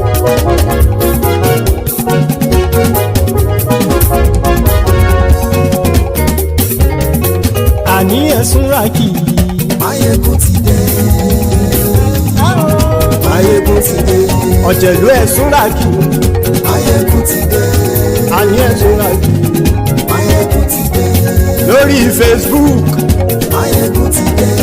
Àní ẹ̀sùn ràkì. Mayegun ti dé. Lórí YouTube. Mayegun ti dé. Àní ẹ̀sùn ràkì. Mayegun ti dé. Bọ́ bàbá gbé wúrẹ́. Mayegun máa wí. Àní ẹ̀sùn ràkì. Mayegun ti dé. Ijó ìgbádìyẹ. Mayegun máa wí. Àní ẹ̀sùn ràkì. Mayegun ti dé. Bí pẹ̀sìdó bá rúfin o. Mayegun máa wí. Àní ẹ̀sùn ràkì. Mayegun ti dé.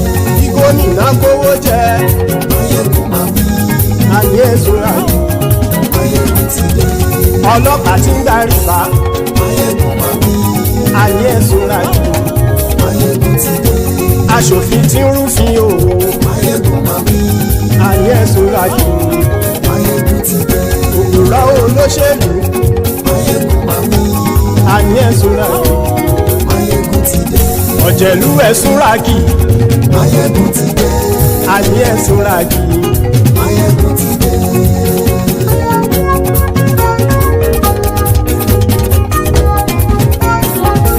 Mayegun ti dé. Gbogbo ọ̀jẹ̀lú ẹ̀sùn ràkì. Mayegun ti dé. Gbogbo ọ̀jẹ̀lú ẹ̀sùn ràkì. Ṣùgbọ́n ní bá ti ṣe èyí tó yẹ kí wọ́n ṣe, ọmọ bá dèrò ní fi wọ́n níran o. Mayegun ti dé. Gbogbo ọ̀jẹ̀lú ẹ̀sùn ràkì. Mayegun ti dé. Gbogbo ọ̀jẹ̀lú ẹ̀sùn ràkì. Ṣùgbọ́n ní bá ti ṣe èyí tó yẹ kí wọ́n ṣe, ọmọ bá dèrò ní fi wọ́n níran. Wọ́n fowó bẹ́ẹ̀ o. Mayegun ó sọ pé wọ́n ò bẹ́ẹ̀. Wọ́n fowó bẹ́ẹ̀. Mayegun ó sọ pé wọ́n ò bẹ́ẹ̀. Oníkanṣá ti ṣe èyí tó yẹ kí wọ́n ṣe fáwọn ará ìlú tó gbé wọn débẹ̀ o. Mayegun ti dé. Gbogbo ọ̀jẹ̀lú ẹ̀sùn ràkì. Mayegun ti dé. Gbogbo ọ̀jẹ̀lú ẹ̀sùn ràkì. Ṣùgbọ́n ní bá ti ṣe yìí tó yẹ kí wọ́n ṣe, ọmọ bá dẹ́rọ̀ ò ní fi wọ́n níran. kì máa yí ṣeré ọ̀rọ̀ yìí kì í ṣẹ̀fẹ̀ kì máa yí ṣeré ọ̀rọ̀ yìí kì í ṣẹ̀fẹ̀ ẹni bá ti lè lẹ́bọ̀ lẹ́rù o ọmọ bá dèrò kàṣà ìtú wọn síta. Máyégún ti dé gbogbo ọ̀jẹ̀lú ẹ̀ súnra kí. Máyégún ti dé gbogbo ọ̀jẹ̀lú ẹ̀ súnra kí. ṣùgbọ́n ní bá ti ṣe yìí tó yẹ kí wọ́n ṣe ọmọ bá dẹ́rọ̀ ò ní fi wọ́n níran.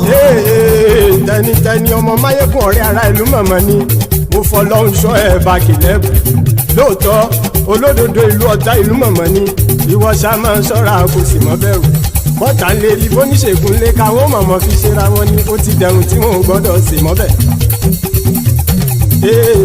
èèpo ọ̀bọ̀ lọmọ bá dérò tàjẹ́ ò gbọ́dọ̀ jẹ́ ó ti jọba lórí àbínú ẹni kò sì mọ́ fòyà àìsíwọ́lu ní ẹnìkẹ́ ìgbódì ẹyin lábàrá o ó kó ẹni tó bá dán o àkàmù. Máyégún ti dé gbogbo ọ̀jẹ̀lú ẹ̀ túnra kì. Máyégún ti dé gbogbo ọ̀jẹ̀lú ẹ̀ túnra kì o ẹni bá ti ṣe yìí tó yẹ kí wọ́n ṣe ọmọ bá dèrò òní fi wọ́n níran o. Máyégún ti dé gbogbo ọ̀jẹ̀lú ẹ̀ súnra kí. Máyégún ti dé gbogbo ọ̀jẹ̀lú ẹ̀ súnra kí. ṣùgbọ́n ní bá ti ṣe yìí tó yẹ kí wọ́n ṣe ọmọ bá dẹ́rọ̀ ò ní fi wọ́n níran.